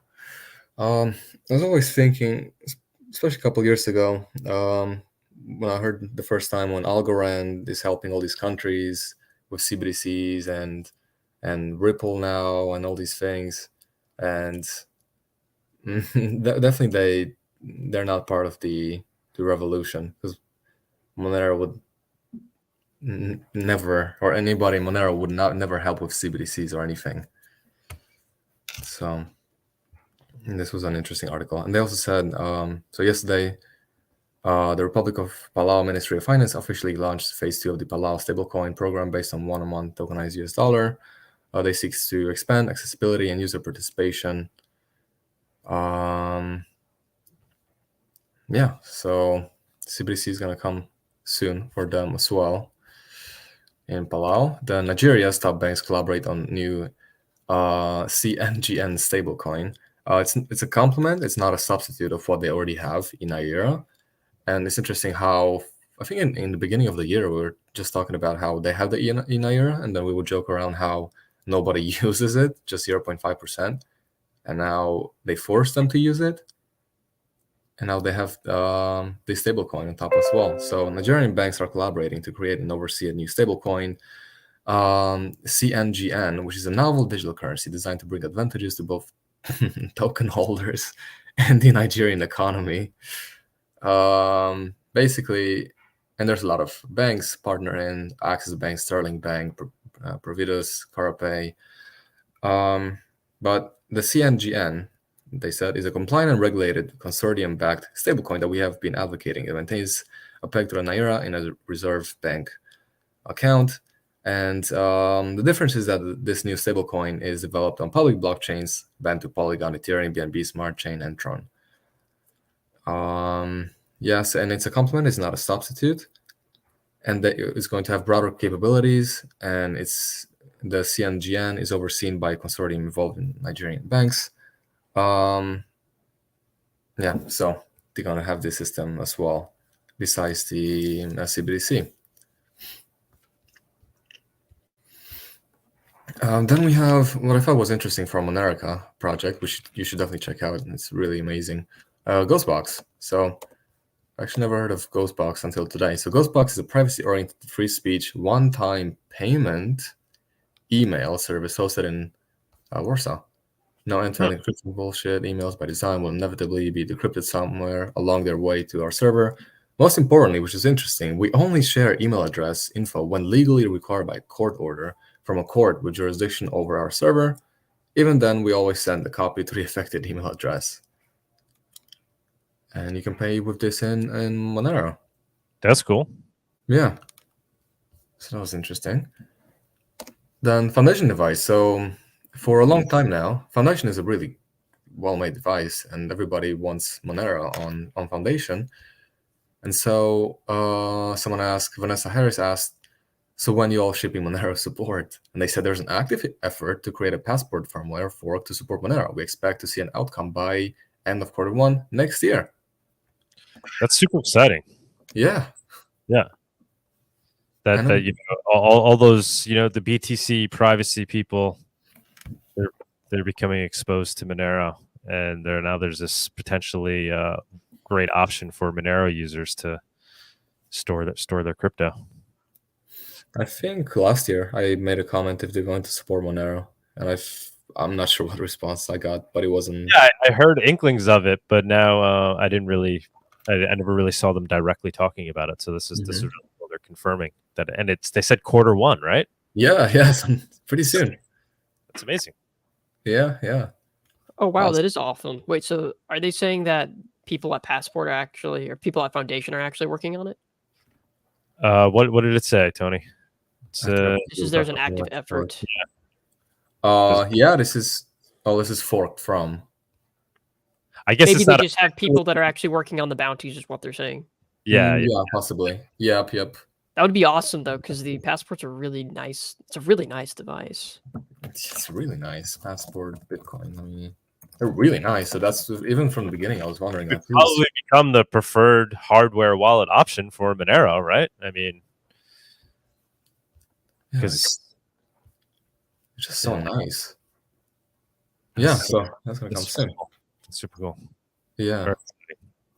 I think we could kind of thank Seth for that, right? He's a big part of that team over there. Mm-hmm. I think he joined last year. Yeah, but it's so cool.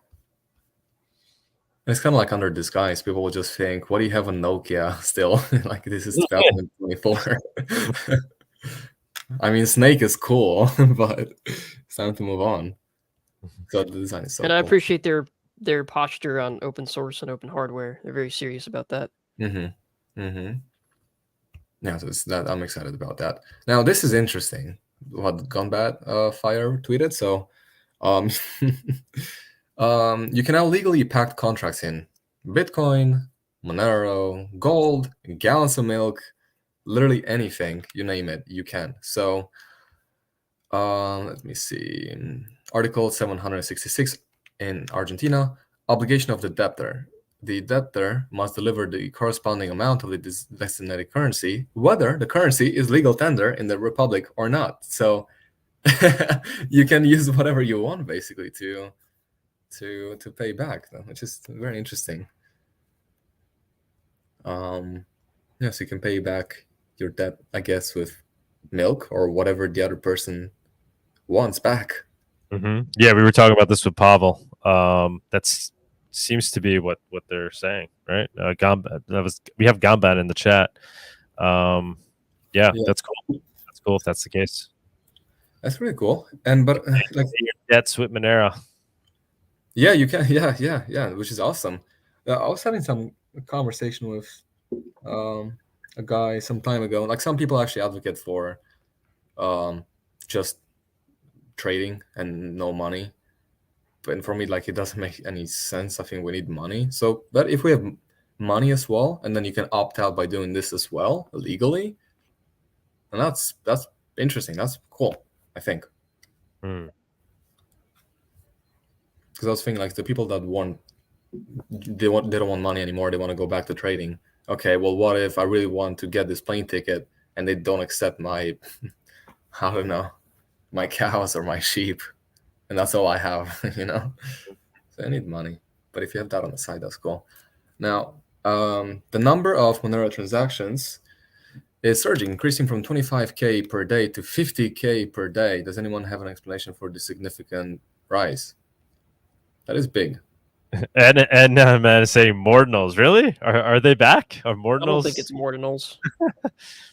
I don't think they're really right. Nobody's really doing Mordinals because they're kind of booted off, right? They've made it difficult to do Mordinals on Monero. Yeah, TX Extra. They made it hard. They could still get around the limitations of TX Extra, but it was made harder for the way that they were doing it initially.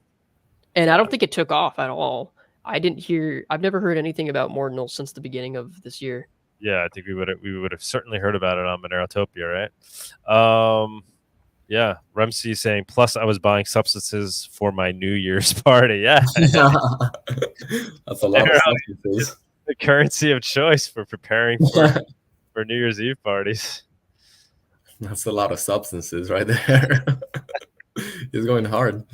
I mean, who knows, right? We've seen these spikes in the past. People say it could be, adversaries trying to gain information, right? On Monero. for dust attacks or ring signatures, right? Trying to basically gain information on the decoys.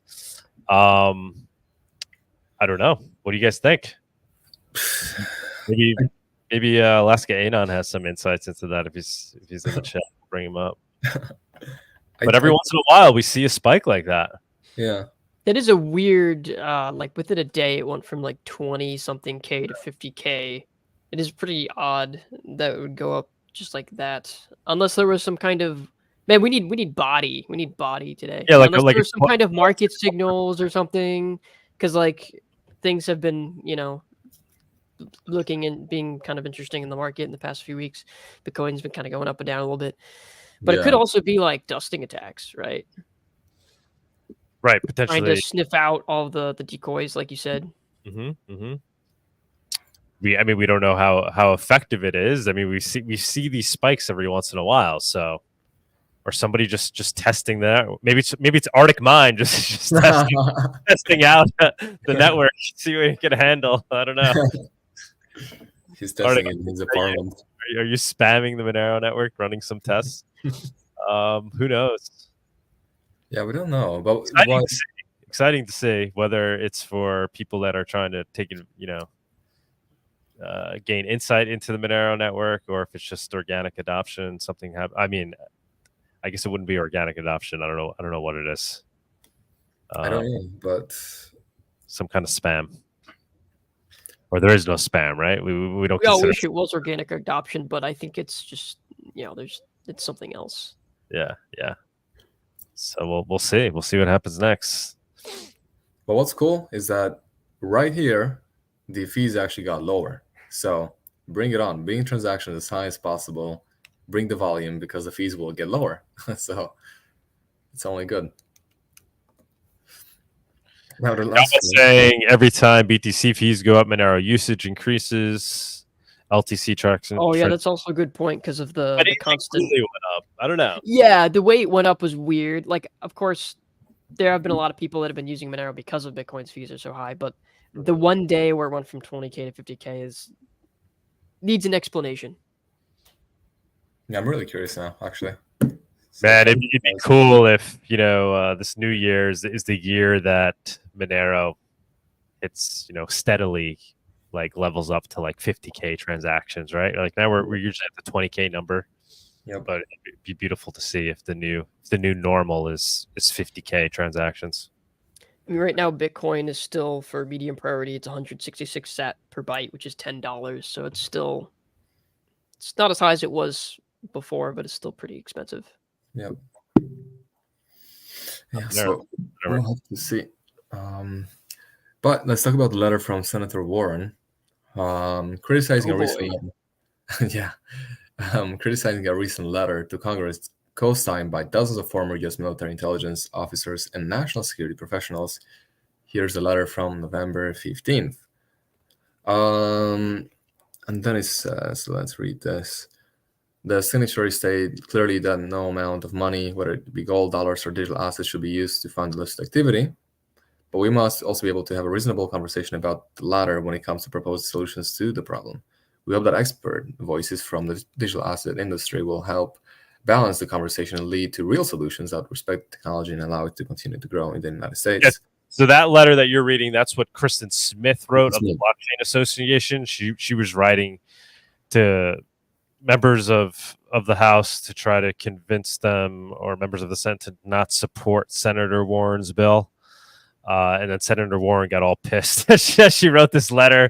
So then Senator Warren wrote a letter. Yeah, there's her letter. If you scroll down, that's the link to Senator Warren's letter. Basically, why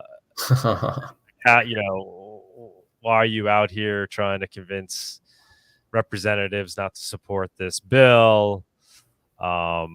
It's going to be for purposes of protecting citizens against financing terrorism, things of that nature. And then Senator Warren basically accusing crypto companies and what is this company called that wrote the letter, or this association? Blockchain Association. Blockchain Association of being in bed with the crypto companies, right? And using their influence to it's just really funny and ironic, right? Because this is what happens in the banking industry. You have Senator Warren that's working with the bankers and is influenced by the bankers, right? And then Senator Warren saying, this is not right. You have these cryptocurrency companies influencing and lobbying and influencing the trying to influence the regulators, and then we see like sweetheart deal jobs being given out to people that work in, that are working in the industry or whatever, that work as regulators or work or even are elected representatives, and then they go work for the crypto industry. It's just funny to see Senator Warren pointing out these things and being angry about them, when this is exactly what happens in the banking industry with the banking regulations. So finally, Senator Warren is waking up. Meanwhile, she's just as guilty of all these things that she's accusing them of, if not worse. Even if, some people do choose, from Monero to actually fund terrorist activities, what about, and we all know this, what about the actual government itself and the politicians that start the wars in the first place? Mm-hmm. But yeah, it's so yeah, in the letter she said, "Dear Mrs. Smith, I read regarding a troubling new report that your association and other crypto interests are flexing a not-so-secret weapon, a small army of former defense, national security, and law enforcement officials to work on your behalf to undermine bipartisan efforts in Congress and the Biden administration to address the role of cryptocurrency in financing Hamas and other terrorist organizations." Yeah. Only Senator Warren can take the high road. Yeah, she's the worst, man. She's the worst. But the thing is, the sad part is that when people lose arguments and then they still keep going with their own arguments, you just sound more and more really unsure of yourself, and that you have other what should I say, other feelings towards the topic, that you don't actually care about actually solving the situation, because she just doesn't make sense. Senator Elizabeth Warren. Yeah, she's on a warpath. Yeah, she's on a warpath. Yeah, she is. Yeah. But yeah, this was the news section for. All right, that's everything. That's all right, Jody. Thank you so much, man. As always, thanks. Great to have you back. Hopefully, thank you. Yeah, you could be a regular again. That'd be great. Yeah, I hope so. I really hope so. Yeah. Next weekend is gonna be New Year's Eve, so I'm gonna have a different message for New Year. Heck yeah. Yeah. Guys, so I was thinking, should we give out some Topia? Should we do like an awards for the year? Give out some Monero awards. What do you guys think? That could be fun, right? Monero awards. Best of 2023. How so? I don't know. We can come up with some categories. We could do I see what you mean. New Year's Eve award show. Like, I don't know, individual or business that contributed most to growing Monero adoption. Best Monero development. I don't know. We come with something that could be fun. Yeah, that'd be nice. Yeah. We'll see if it happens. It will take work. Let's say, maybe get the community involved with that. That could be fun though. Yeah. It's like who won and for what, and yeah. Thinking about it. Yeah, that'd be cool. Tony, thanks. Thank you so much, man. Stick around if you can. Tux, you want to get the roll of viewers on stage? Thanks, Tony. Okay, good to see thank you guys. Merry Christmas again. Have a really good time with your family. Yeah, Merry Christmas. Okay, bye guys. Bye. It's the Viewers on Stage segment. It's that time where we invite you, the viewers, up on stage to comment on anything you've heard so far today, ask the guest a question, or maybe talk about one of the news topics. Come on down. Hello, gentlemen. How's my sound? Hey there. Lascanon. Hello. And Gone But Fire. Hello. Gone Bat, what's up, man? All good, all good. So what's going on, man? What's going down in Argentina? What's your latest take? I mean, it's crazy how we are still Hey, processing. Gonbat, can you turn your volume up just a hair or talk louder? Just a little bit. Yeah, there we go. Is this better? Yes. Yes. Cool. Yeah, no, just crazy. What is the? Did we get that right? Did they essentially get rid of kind of the legal tender rules down there, and people can settle debts in anything? Not yet. We still have legal tender, so we plan to abolish the legal tender. That will come with the elimination of the central bank. So that's the goal. But for now, we can, anything regarding contracts, can be settled in any currency. And I think the key difference that I learned from the US system is that in the United States, you can already do a contract in whatever, like gold, but you're forced. Except gold. I'm not joking. Except not gold. gold? Yeah. Oh, really? Wow. So yeah, you can make a contract in something other than the US dollar, but you are forced to eventually accept settlement in legal tender, so the US dollars. So somebody wants to pay in dollars, they have to accept it. yeah. So what's new here is that no judge can force you to settle in legal tender. So if you make a contract in Monero, it has to be settled in Monero. So that's okay. the That is goal. okay. That makes sense now. Yeah, that's cool. That's awesome. What do you think? I keep bringing up this concept. Do you think we'll see the deterioration of the black markets there in Argentina because of what's happening? For sure. Yep. For sure. One of the things Milei also made in his decree is that even though the blue dollar is still illegal, it will no longer be persecuted. So, the law is still there, but it won't be enforced. So, basically Cuevas and all those black markets will continue to exist, but, they can operate more freely. Oh, so you're saying they can operate more freely. So do you think the Cuevas are they going to lose purpose over time and not really be as impactful? I completely disagree with that concept of that they're gonna go by the wayside. I think that if anything, they're gonna be 3 times more popular. You think? I don't know. The reason is simple. Like, think of all the people who have an economic incentive to use it, whether or not there's whether or not these currency exchanges are legal, but that we're afraid to participate in them because of the repercussions. Now, basically, feeling like they have a green all light. of society is already participating in it, right? I mean, Gamba, you live down there. Give us insight. Yeah, I mean, it's a day-to-day occurrence. Their main function right now is to provide access to dollars because most of the population is prohibited by the central bank of accessing dollars. But even through periods where dollars weren't prohibited, they still existed because they allow, basically they allow you to send money or do transactions without anti-money laundering. So I'm sure they will still be around, but maybe not. They won't be needed so much by the regular people, I believe. It's not the regular people. I mean, maybe like plus or minus 5%. Okay, whoop-de-doo. That's not the point.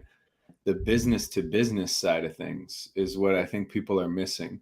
If you're doing business in Argentina, whether you're a resident or a foreigner or whatever, being able to accept dollars and then exchange them in all of these different venues without this looming persecution over your head.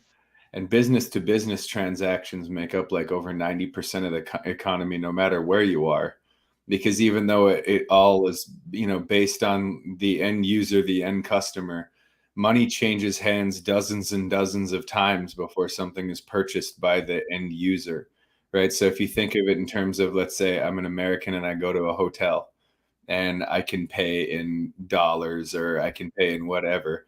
Well, the thing is that money will change hands with, first the hotel pays like the caterer for a banquet, or the caterer for a banquet pays a local rancher for the steaks. And the thing is all of those transactions will now see a more frequent usage of these, like, we'll call it the free market exchanges, right? So with the business to business exchange volume exploding without the fear of repercussions, you would see them blow up. And now I would imagine it'll dip down first and then it'll explode. Is at least from my perspective as a guy who does a lot of business to business interactions, right? That's the first thing that I think about, and that makes up the vast majority of the economy worldwide is business to business transactions. And not having this legal authority like looking for people utilizing those things is going to open up people's mind to doing the thing that makes the most financial sense, which is being able to take customers at whatever means they want to pay and swap it to whatever your providers want to use. That's such a huge inflow of exchange volume. It's so much bigger than what's being used right now. Yeah, that's a good point, and I think that actually most of the money on Argentina is outside the banking system, because we historically don't trust banks, and even though the Milei's intention is to bring back that money into the banking system, there still is a lot of distrust, especially because a lot of times, a government came and allow people to legally launder their money, and then communist government came back, and so people don't always trust the banking system here. So I think a lot of volume will still want to transact outside of it. It's true.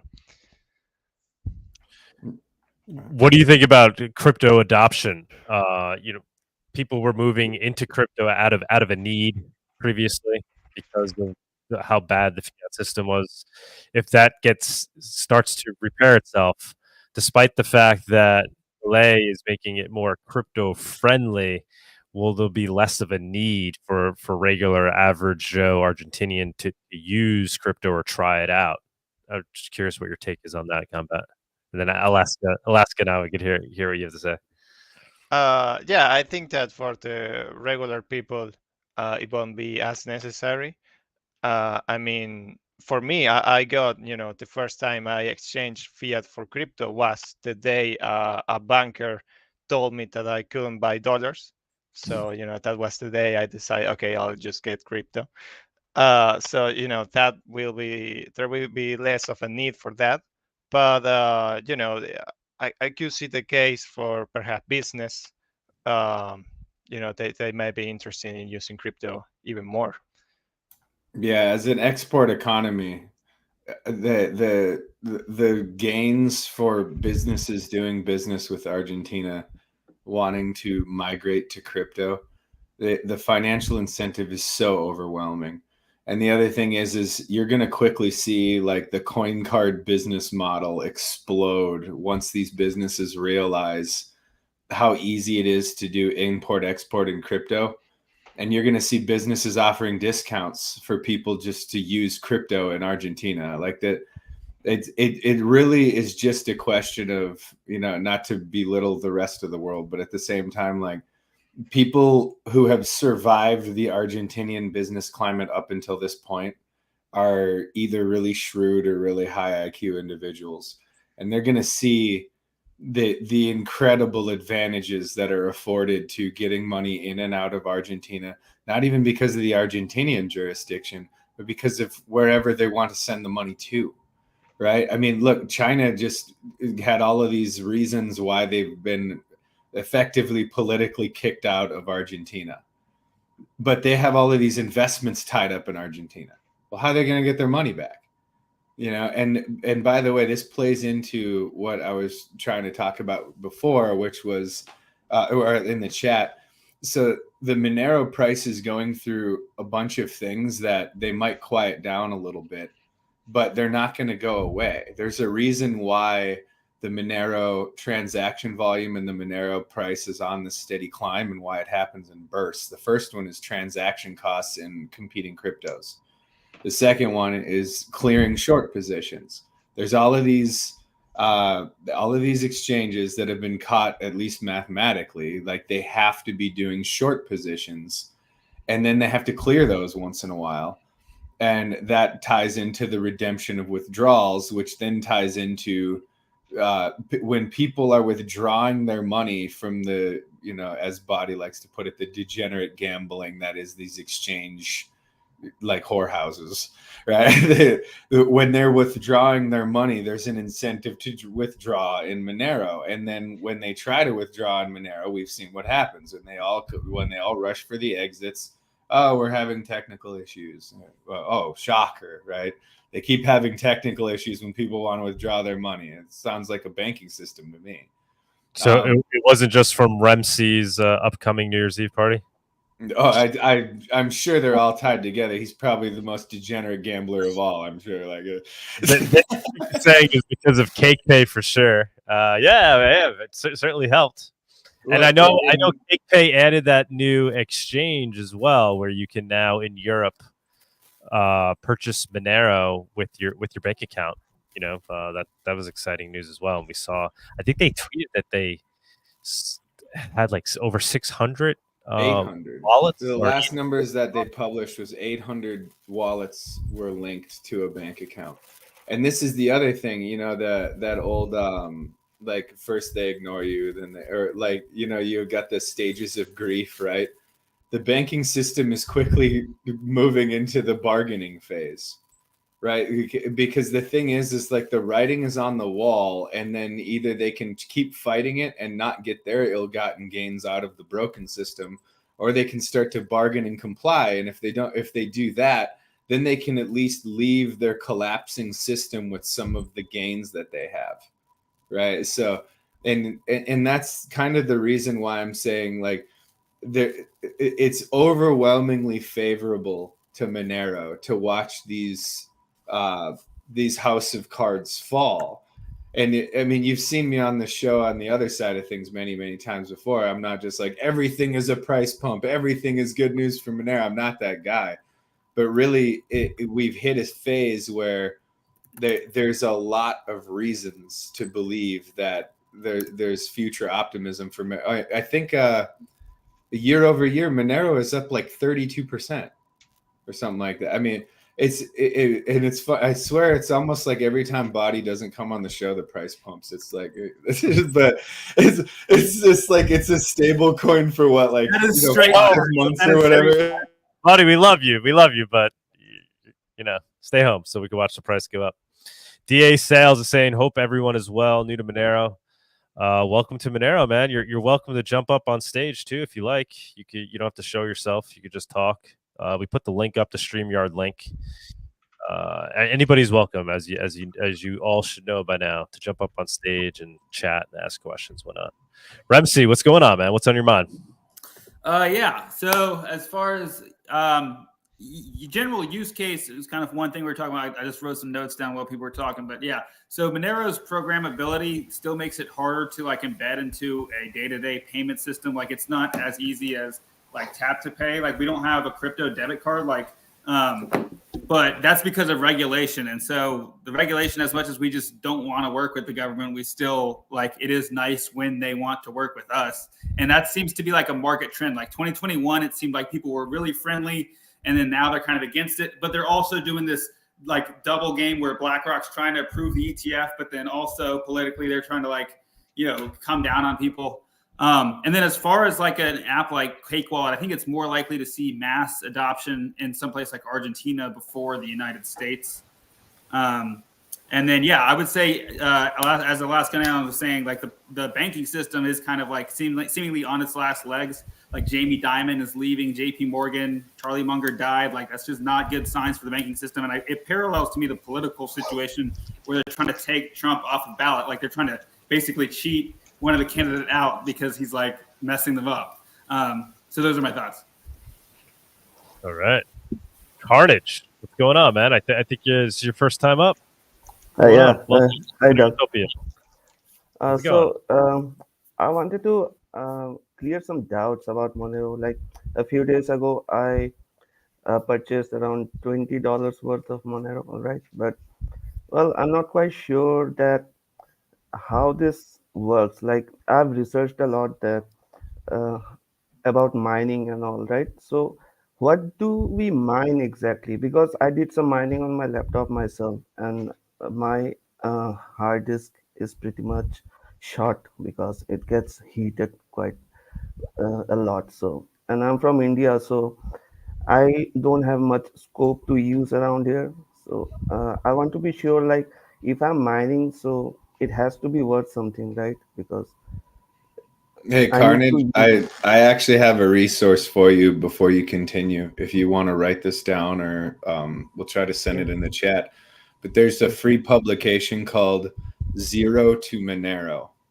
Zero to Okay. Monero. I would really encourage you to start with Zero to Monero. The other thing is mining Monero is not usually as profitable because mining Monero is so popular.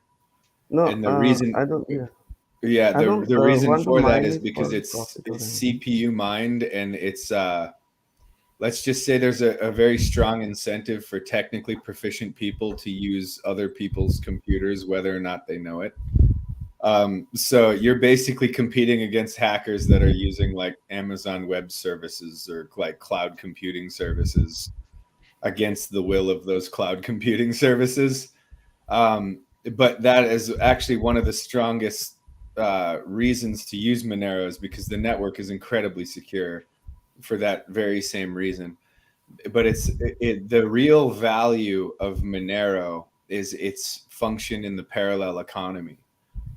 You don't see a lot of volatility in Monero, and it trends upward, like regardless of the outside circumstances.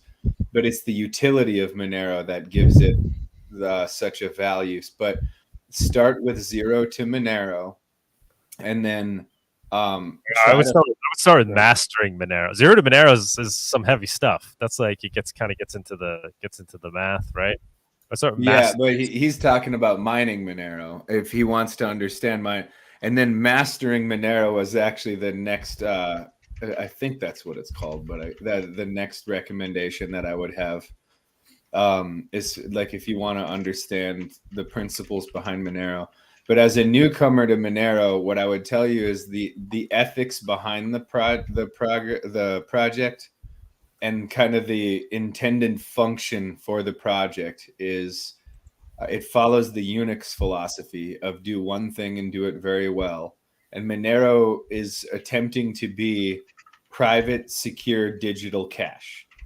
It is not trying to do smart contracts. It's not trying to do, meme Yes, coins. It's not a yeah, exactly. Like, speculation. yeah, if I can just interfere. So exactly, you keep saying like even the Bitcoiners, they say that it's cash, like digital cash, right? So what is it exactly? Like it's basically program, right? It's just a programming software, right? Because CBDC, that too is a programmable money. So how can I be sure that it won't be tampered with like CBDC can? It's open source code and it's immutable. And so the whole network secures the code that anyone can go read. It's really complicated, but it's a consistent code base that is used, and it's not really updated very often. When it is, it's generally like very simple stuff that's not really related to the core of the system. Uh-huh. And so like we are using internet, right? And although we can't see internet as such, but it has real life practicality, right? Because if I'm ordering something online, suppose from Amazon. I'm using the internet, but in real life, I'm purchasing something physical. All right. So, um, how can I like transform this Monero into something physical? Like, I mean, it does. I mean, what is the where is the existence of it? Like, it's only in the digital realm, right? So, how can I convince anyone that it has some existence? I mean, what's the sure it's private and there lies the whole practicality of it, but it's untraceable. But like, well, I can't explain it right. Uh, No, what you're explaining makes sense to us. In fact, people who have been in the space for a long time were well aware of this. And you're right that Monero can't be made physical, but that's also part of the allure is if it can't be made physical, then it can't be stolen physically, right? You More can't have it importantly, taken from you. Go ahead. If something's physical, you can't transport it to the other side of the planet instantly. So I like to think of it in terms of that, especially as you said, you're from India. You know, a lot of people in India understand the functionality of silver and gold, yeah, but yeah. anybody who's used silver and gold will quickly find the shortcomings to silver and gold. And I look at Monero as complementary. And the reason why I look at Monero as complementary is the smaller your denomination of gold, the more difficult it is to transact with. The smaller your denomination of silver, the more difficult it is to verify that you are getting what you're asking for. Monero is divisible to the 8th decimal point. You can pay for a news article by the word, right? Yes, Or even but by the then letter. again, it has to be pegged against some currency, right? Like USD or something. No, that's a fallacy. And let me It's supply and demand. If yeah, so the there's no demand is such driven thing by as the utility. pegging to anything. The only reality behind pegging a currency to another currency is the threat of violence. So in other words, if I say that, 1 peso is worth $1, I'm enforcing that exchange with violence, or people are voluntarily accepting that exchange. Monero is Monero has a higher price where I live than it did when I was in Mexico, for example. It's not a very big difference, but there is a difference. And that's because people in Alaska have lots of stuff, but they're very interested in having Monero, and it's hard to come by if you're not willing to use exchanges, right? So there is a premium on getting Monero peer-to-peer up here. And so, but they understand the economics behind that. Now, on the other end of things, if you're in a place with lots of crypto liquidity, you might be willing to take a discount on your Monero for access to physical cash, right? So the supply and demand is the only actual peg when it comes to economics. There's no such thing as pegging anything to anything. You can go to somebody and say, my gold bar is worth $2,100. But if they won't pay you for that, it's pegged to nothing, right? If they're not willing to buy it at that price, then it's not worth that price. Pegging a currency, the only reason it exists is because it used to be enforced with violence. The US dollar was pegged at $35 an ounce to gold through the threat of confiscation and violence. Now that's a relic of a bygone era, the idea that something can be pegged to something else. Even the dollar right now is valued against a basket of currencies for their going rate. It's not pegged to anything. Right. It's So just the suppose, market card. It's like if you Alaskana is saying, if you had gold, what backs gold, right? Nothing's backing gold. It's not pegged to anything. It's just what people are willing to pay for that gold. So it's same with Monero. There's a market for Monero, and it's supply and demand. There's only so much Monero that exists at any time. Whatever the market is willing to pay for that Monero, however many US dollars somebody's willing to give up, or ruples, or whatever it is, whatever they're willing to give up for that Monero. And it's really the market that determines it. It's not the government determining it. It's just the free market determining what they value Monero at. And they value it because it is useful. Yes. so how can I suppose I'm purchasing a crate of eggs, all right? So a dozen of eggs, I'm willing to pay suppose 0.06 XMR for that crate of eggs. And so how am I going to make that decision that this would be the right amount to pay? Or maybe I'm paying more in XMR. Maybe. Well, Go go ahead. ahead. Go ahead. Let's get on. Go ahead. There's a famous analogy for this, Carnage, that it's better to use this than try to explain it the other way, which is if you are in the desert and you've had no water for a day, you would be willing to trade your life for a bottle of water because it is worth your life. Now, you might be willing to pay a lot for a second bottle of water. Okay. You might be willing to pay a little bit less than that for the third bottle of water. But eventually, the value of that water deteriorates because you can only carry so much water, right? Marginal utility of it. Yeah. So the idea being like, when you have a lot of something, you're willing to part with it more freely. When you have very little of something, or it's so scarce that you can't even go on without it, you're willing to pay a lot more for it. So let me put this in the context of my understanding of where you live, because you said you lived in India, right? Yeah. So in India, you have a lot of repressive government bureaucracies, okay? Which is one of the reasons why bribes command a premium and they're so common in India. Yes, rampant, okay. Yeah. So in that context, Monero carries a higher value because number one, you don't want people to know how much money you have.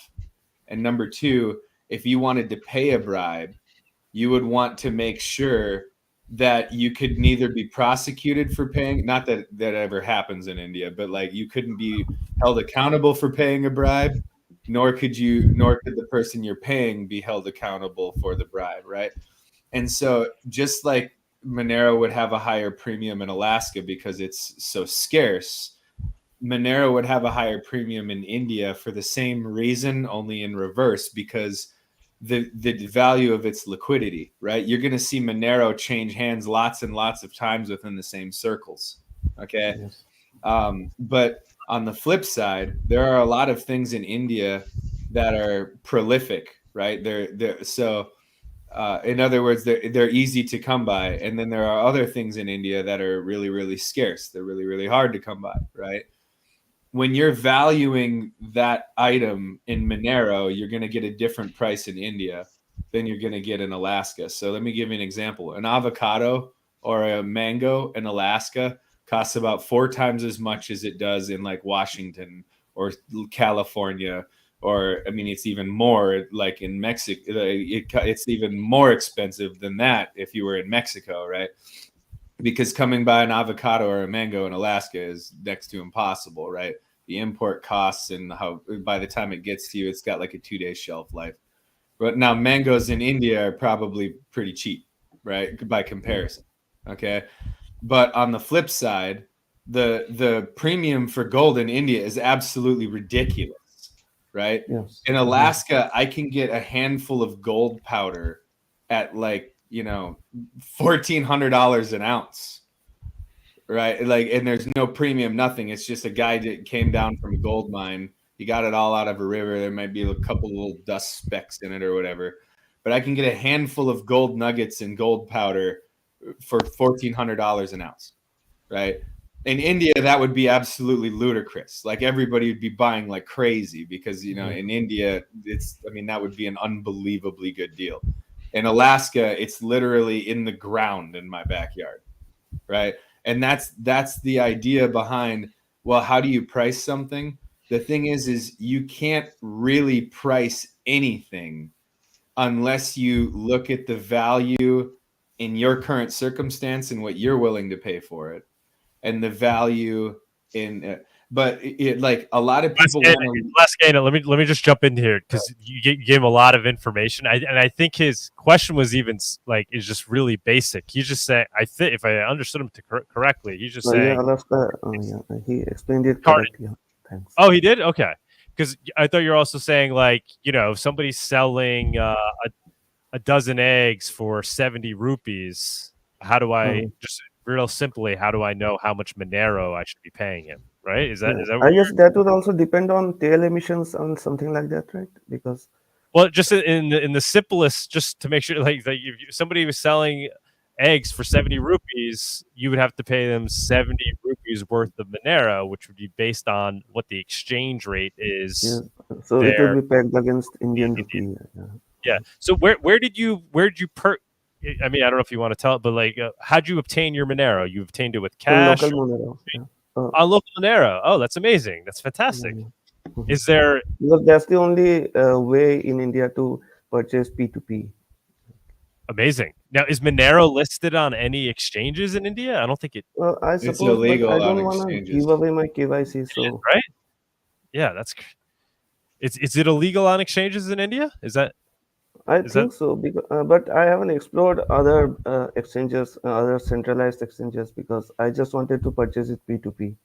So Fantastic. Actually, the aware best of- exchange to use if you're in India is, I forget what it's called, but it's this Argentinian exchange. They'll put it in a wallet for you, and you can send them money from India to Argentina. It's like, but there was actually one other thing that I wanted to put into your head, Carnage, about the value of Monero in your specific case, which is if you are an Indian who wants to leave to, let's say, Canada, you want to start a business in Canada, right? Which a lot of Indians want to do right now. Well, the value proposition for Monero in that case is much, much higher, because taking your Monero with you to Canada is extremely easy.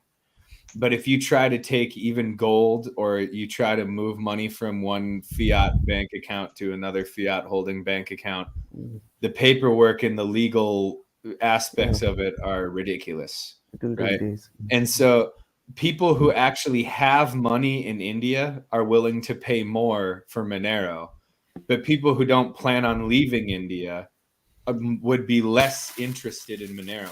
So in other words, like, higher value products that aren't life necessities command a really high price in India when you're dealing with Monero.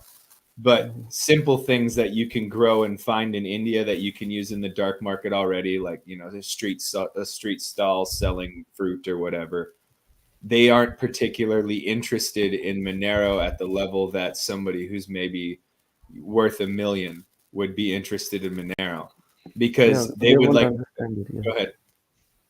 Yeah, exactly. They won't understand it, because even if I try to onboard some retailers, like, then they will be afraid of it, because it's totally untraceable, and they would be afraid of getting caught by government for not paying taxes and all. So, and it's a technology that's not so prevalent in India yet, because even many teenagers, they are unaware of anything called Monero, or even they know Bitcoin, but all they know is about how to invest in Bitcoin, not to use it. So, what inspired you to go get Monero, local Monero? Actually, I purchased Bitcoin initially. That too was P2P. Well, not from local Monero, from some another source. I don't quite remember. So that person said that, well, it's good that I've purchased P2P, because there won't be any record of it. So, and then I thought, after I found out what BTC exactly is, so then I thought I should convert it into Monero. So I just found out by searching online, I guess. So I found out that in a decentralized P2P is available for, I can purchase with Indian rupee on local Monero. So I went there and stayed up. So Carnage, I'd tell you right now that you're kind of front running a market trend that is almost certain to happen, because the wireless internet networks in India are so much better, like the phone networks and stuff are so much better than like the hardline infrastructure. And the thing is you have a phone-based culture in India that also just got a giant influx of manufacturing jobs. So a whole bunch of people that were in poverty are going to be entering the lower middle class soon. And there's a famous saying in the United States that nothing has converted more people from Democrats to Republicans than their first paycheck. Now, I don't actually agree with it because I'm an anarchist and I hate both of those people. But the thing is people move toward limited government when they start making money, right? Because as soon as they realize how much the government is stealing from them, they want to get out of the system as fast as humanly possible. And you have millions of people are about to enter the manufacturing sector in India over the next 5 years. Millions of people are already using the internet almost completely wirelessly in India right now. And millions of people who are being exposed to outside forces are starting to realize how corrupt the institutions of India really are. There's a lot that I can't say about the people that I deal with on a regular basis, but I'm actually quite familiar with how nasty the bureaucracy in India currently is, and how fed up the people who aren't on the inside are with it now that they realize that there's a better way. Monero is not popular now because it can't be, because people are so poor and they're so repressed in India in mass. But when this wave of people entering the lower middle class in manufacturing, and when they get even more access to open internet and they realize how corrupt the government actually is in India, there's going to be such a massive, massive flood into even more gold and silver at first, but then it's going to be XMR all the way. Because once people are trying to protect their assets with gold, and they realize how confiscatable and how weak the situation is with gold as far as their ability to use it in a liquid state, they're going to want Monero. They're going to want a lot of Monero. So, but you're looking at, 5-10 years out. So when people really, really flood in, but I think you'll see the beginnings of it a year from now. You also asked about tail emission. Well, you can look up the math of equilibriums real quick, because tail emission actually more adequately complies with the way that inflation and equilibrium mathematics work out. So in other words, if you have a finite supply, the way Bitcoin is, that currency will eventually collapse in the very, very long term. But when you have a tail emission, that tail emission will reach an equilibrium with the supply and demand, no matter how it changes, right? And it will do so evenly across the entire pool. So rich people and poor people will be equally affected by the equilibrium of the tail emission. Yeah. Well, thanks a lot, Alaska. That explains a lot. Carnage, another good book. Actually, Vic is saying to check out the Bitcoin standard, which makes sense too, just so you learn the very basics of what the value proposition of crypto is supposed to be in the first place. But then there's also the Monero standard, which recently was published, and that's a great book to check out as well.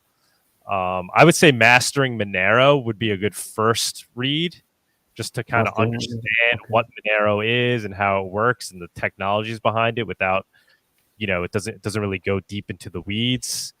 The Monero standard is good for kind of the overall thesis on why Monero matters. And then Zero to Monero is good if you want to get more, once you want to get more technical and in the weeds with kind of understanding how Monero actually functions under the hood. So Carnage, I have a request for you, if you wouldn't mind. Yeah, sure. Once you familiarize yourself with this stuff, would you be willing to make easily digestible material that can be shared over, for example, WhatsApp would be obviously super popular in India. Well, actually, I don't use WhatsApp, so. Well, you make the video and you put it somewhere. I mean, YouTube would be a good example. You put it somewhere like YouTube, make really quick, digestible. In regional language, and then give people the ability to share that information locally. There are a few other people that are doing the same thing in India right now, but the workload is ridiculous. I mean, you're talking about 1 billion people that need to hear this message that have not heard this message in your. You could do a good Kuno fundraiser for that as well. Yeah, I would actually, if you make your first video, I will donate to you to make more videos. Thanks, man. Because people here are like so deeply embedded in the whole system. Like they are completely dependent on the system, on the politicians. Like they praise them, they worship them like gods. You know, you have no idea. It's like It's by total design, chaos. bro. It's by design. But Yeah, by very design, for hopeful sure. to see that you found your way to Monero, man. These are, you know, these are the little moments that keep us going, right? Monero is working. It's already global, and anybody that cares about liberty and the ability to transact freely is slowly finding their way to Monero. Carnage, you are Actually, I the have reason this show exists, by the way. Exactly. Like you are literally the target audience of this show, and we're so happy to see you here. okay. Yeah, Actually, I have quite a few ounces, quite a few grams of gold and silver, but I was quite confused whether I should purchase more Monero or divert that amount to, you know, purchasing more precious metals. So I couldn't make up my mind actually. So Stay diversified, my man. Diversification. I would say the upside is higher for Monero because precious metals have been around for a long time. Monero is still a pretty new technology.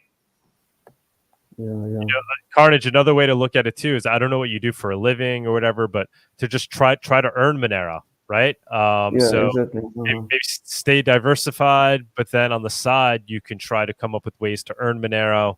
We're launching, like we were talking about earlier on the show, XMR Bazaar, which is going to be a peer-to-peer Monero marketplace. You know, the vision there is somebody, whatever in India, can be offering consulting services for graphic design or coding and selling those services for somebody who might live in New York City and getting paid in Monero, right? It's a global currency. So you might want to think about tapping into that and trying to earn Monero globally.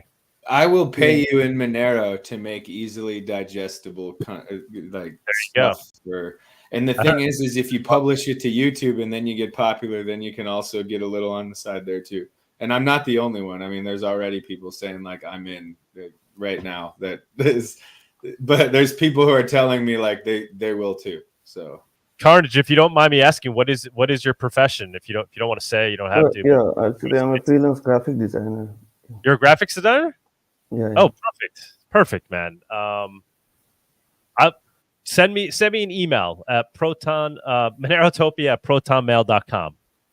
I'm sure I'll have a gig or two for you to do for getting paid in Monero. Sure, we already pay people in Monero that do graphic design for us, but always looking for little things. So I didn't want to hog the stage, but there's one thing that I really, really wanted to throw out on this show. So with what our homie the guest was saying earlier about like the different ways that you can fund XMR Bazaar, and I had 4 ways, and honestly I think you should use all 4 where you can dance around a lot of these laws as they're written today, and I would almost guarantee you it will be just as stable and effective of a funding mechanism. The first one is premium accounts that are linked to a wallet address. So in other words, if this wallet address is used, that premium account, you don't even need an ID or anything, but that premium account is giving, $5.99 worth of the Monero. And that premium account gets like up to 100 free XMR Bazaar arbitrations. So in other words, that's how you fund the idea of having an arbitration guy is we, upon request, will be the intermediary on people who have premium accounts that are paying this much a month. But the best part about doing it by the month is if it becomes more expensive than that amount to do the intermediary, you can adjust the price accordingly, or you can set it high enough where you're willing to go down if very few intermediaries are actually required, right? And so a premium account is basically, instead of having to go find an intermediary off of XMR Bazaar, we have a team of people that will do it for you as long as the selling party is a premium account, right? Say hi, David.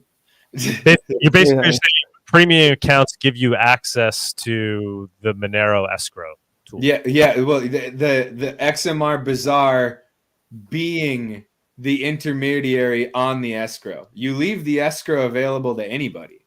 That's going to draw in the buyers and sellers in mass, right? But you have it where if you have a premium account, we have arbitrators.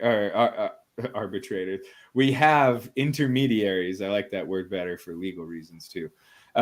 We have intermediaries that will do it for you for free.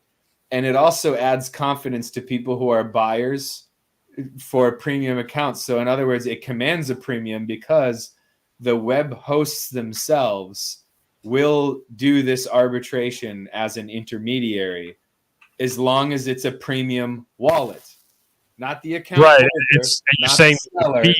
the Wallet that is linked, if it is a wallet that is a premium wallet, okay, and so now you can do it anonymously. You can you see what I'm saying, and you can just say, hey, yeah. The second one was verified backers. So in other words, if somebody has paid $20 within the last year for the purposes of server maintenance and upkeep, they can basically just have a badge. But the thing is those people with that badge, just like, a verified Twitter account, it's just a badge that says these people have anonymously supported the server hosting side of things, right? And that's all they've done. Just like if you donate to Thunderbird, you don't have to put any information in at all unless, you use the fiat banking system. Then you have to put a little information in, right? But like, for example, myself, like I donate to Thunderbird, especially I donated a bunch to trying to make the mobile app come out, be super user-friendly, no beta, nothing. But like in exchange, that buyer or seller account is a verified backer, and it lasts for 365 days. And then if they want to maintain it, they put another 20 in next year or whatever. The next one is a donation prompt. Make it super low key. Every successful transaction, when a person goes to release the funds, it'll have like a box that says, would you like to donate to the maintenance of the website or whatever? They can check the box, they can pick a percentage, right? And then the last one that I think it scales with the website is you have an auctioned banner in every category, okay?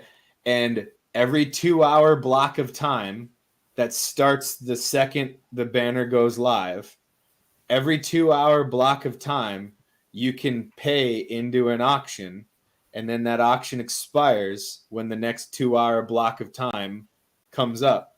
And you kind of like what we saw on the Reddit for our cryptocurrency, right? Where they were selling I their. hate Reddit so much. I have no idea what's going on there. But it's just like, that's a great idea. I like that. The auction ad space for and it's and you keep it super concentrated, which is every XMR Bazaar category, right? And then your /B or whatever they call it in Normie Land, like your random auction one is going to have this ridiculously high price, right?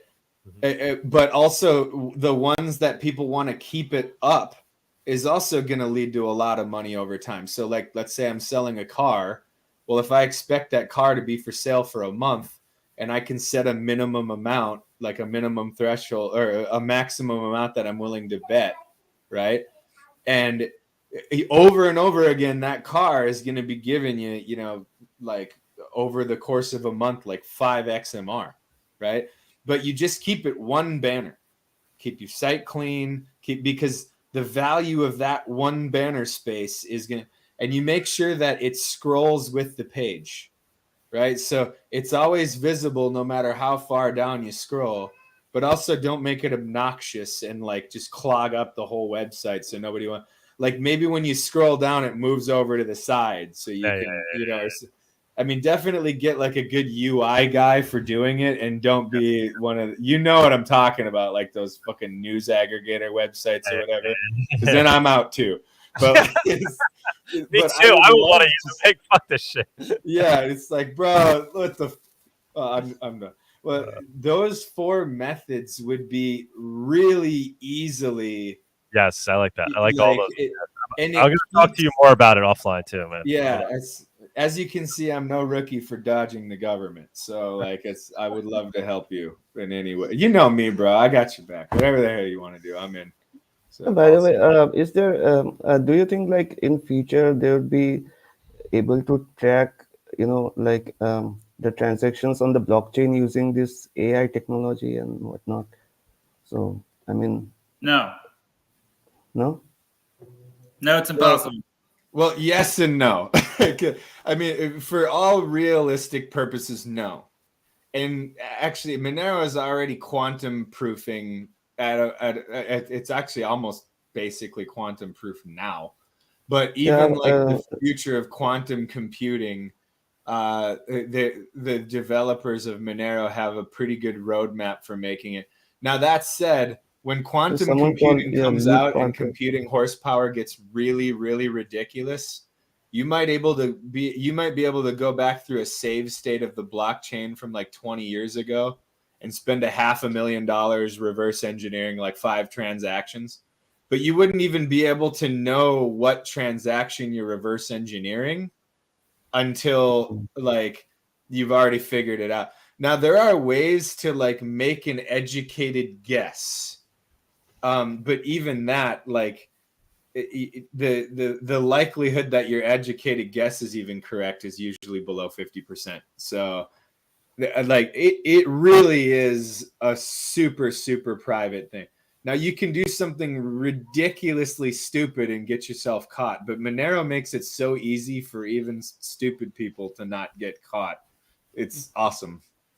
I was thinking like one way of making this Monero crypto adopted in a mass, like in getting it mainstream by, reaching out to the youth, like in college campuses and like making what do you call that? Presentations, like introducing them to Austrian economics. Doug has an interview with the guy in was it the Kenya, Nigeria or the Democratic? Nigeria. Who is doing he's doing exactly that, and he got a whole bunch of donations for doing it, and I mean he also came with the receipts, like he proved that he was already doing it. So a lot of us were willing to give. But the thing is, Carnage, like go do it, man. Like you don't have to know everything to at least get people turned on to it and be like, I don't really know all the answers, but here's some places you can find them. Carnage. Yeah, sorry. I'm gonna put my email up. Make sure you write down this email. Send me an email. Because I mean that's something too, right? If we want to try to spread XMR Bazaar for this use case of doing consulting work, would be great to have somebody that's out there spreading the word. I mean, people in India should know that there's some website that they can go to try to offer their graphic design services, their coding services, whatever it may be, and to get paid directly in digital cash, as opposed to using the other services that currently exist out there where they have to go through the banking system. They lose fees to the platform. Try to get people to start thinking about these things in those terms, because it actually offers them real utility. Like how are you currently doing your consulting? Do you use do you use any like platforms to get paid? There's Upwork. There's called Upwork. Yeah. And now they take even, some locals. Yeah. Some local projects. Okay. And I'm sure Upwork takes a decent percentage of your earning. I'll be right back. I gotta go to the bathroom. Yeah. Well, I think we're gonna end it here. Actually, I mean, unless Carnage, you got anything else you want to put out there? Remsi, anything? Gombat? No. Thanks a lot, Douglas. All good. Yeah. Take care. Thank you, guys. Carnage, anytime, man. Send me that email because maybe we could get you to do some graphic design work at least. Thank you. I Alaskanon. I'm sorry, man. I'm gonna cut it here. I know you ran off to the bathroom. Thanks to everybody that attended today, and we do these shows every Saturday, 11 a.m. Eastern. So we should be back here next week. I think it'll be the day before New Year's Eve. We might do some kind of Monero awards thing. I'm thinking about it. It would be fun. If I can find the time, I might do that. Gombat, anything you want to throw out there? No, not really. Okay. But yeah, good show. All right, cheers, man, and thank you. Let me find the outro here, and thank you, everybody. So long. Cheers. Cheers. Thank you for joining us on this week's Monerotopia episode. We stream live shows every Saturday at 11 a.m. Eastern. You can find and subscribe to our show on YouTube and Odyssey, or listen to the podcast on iTunes, Spotify, or Stitcher. Don't forget to follow us on Twitter or join us in the Monerotopia Telegram group. See you all next week.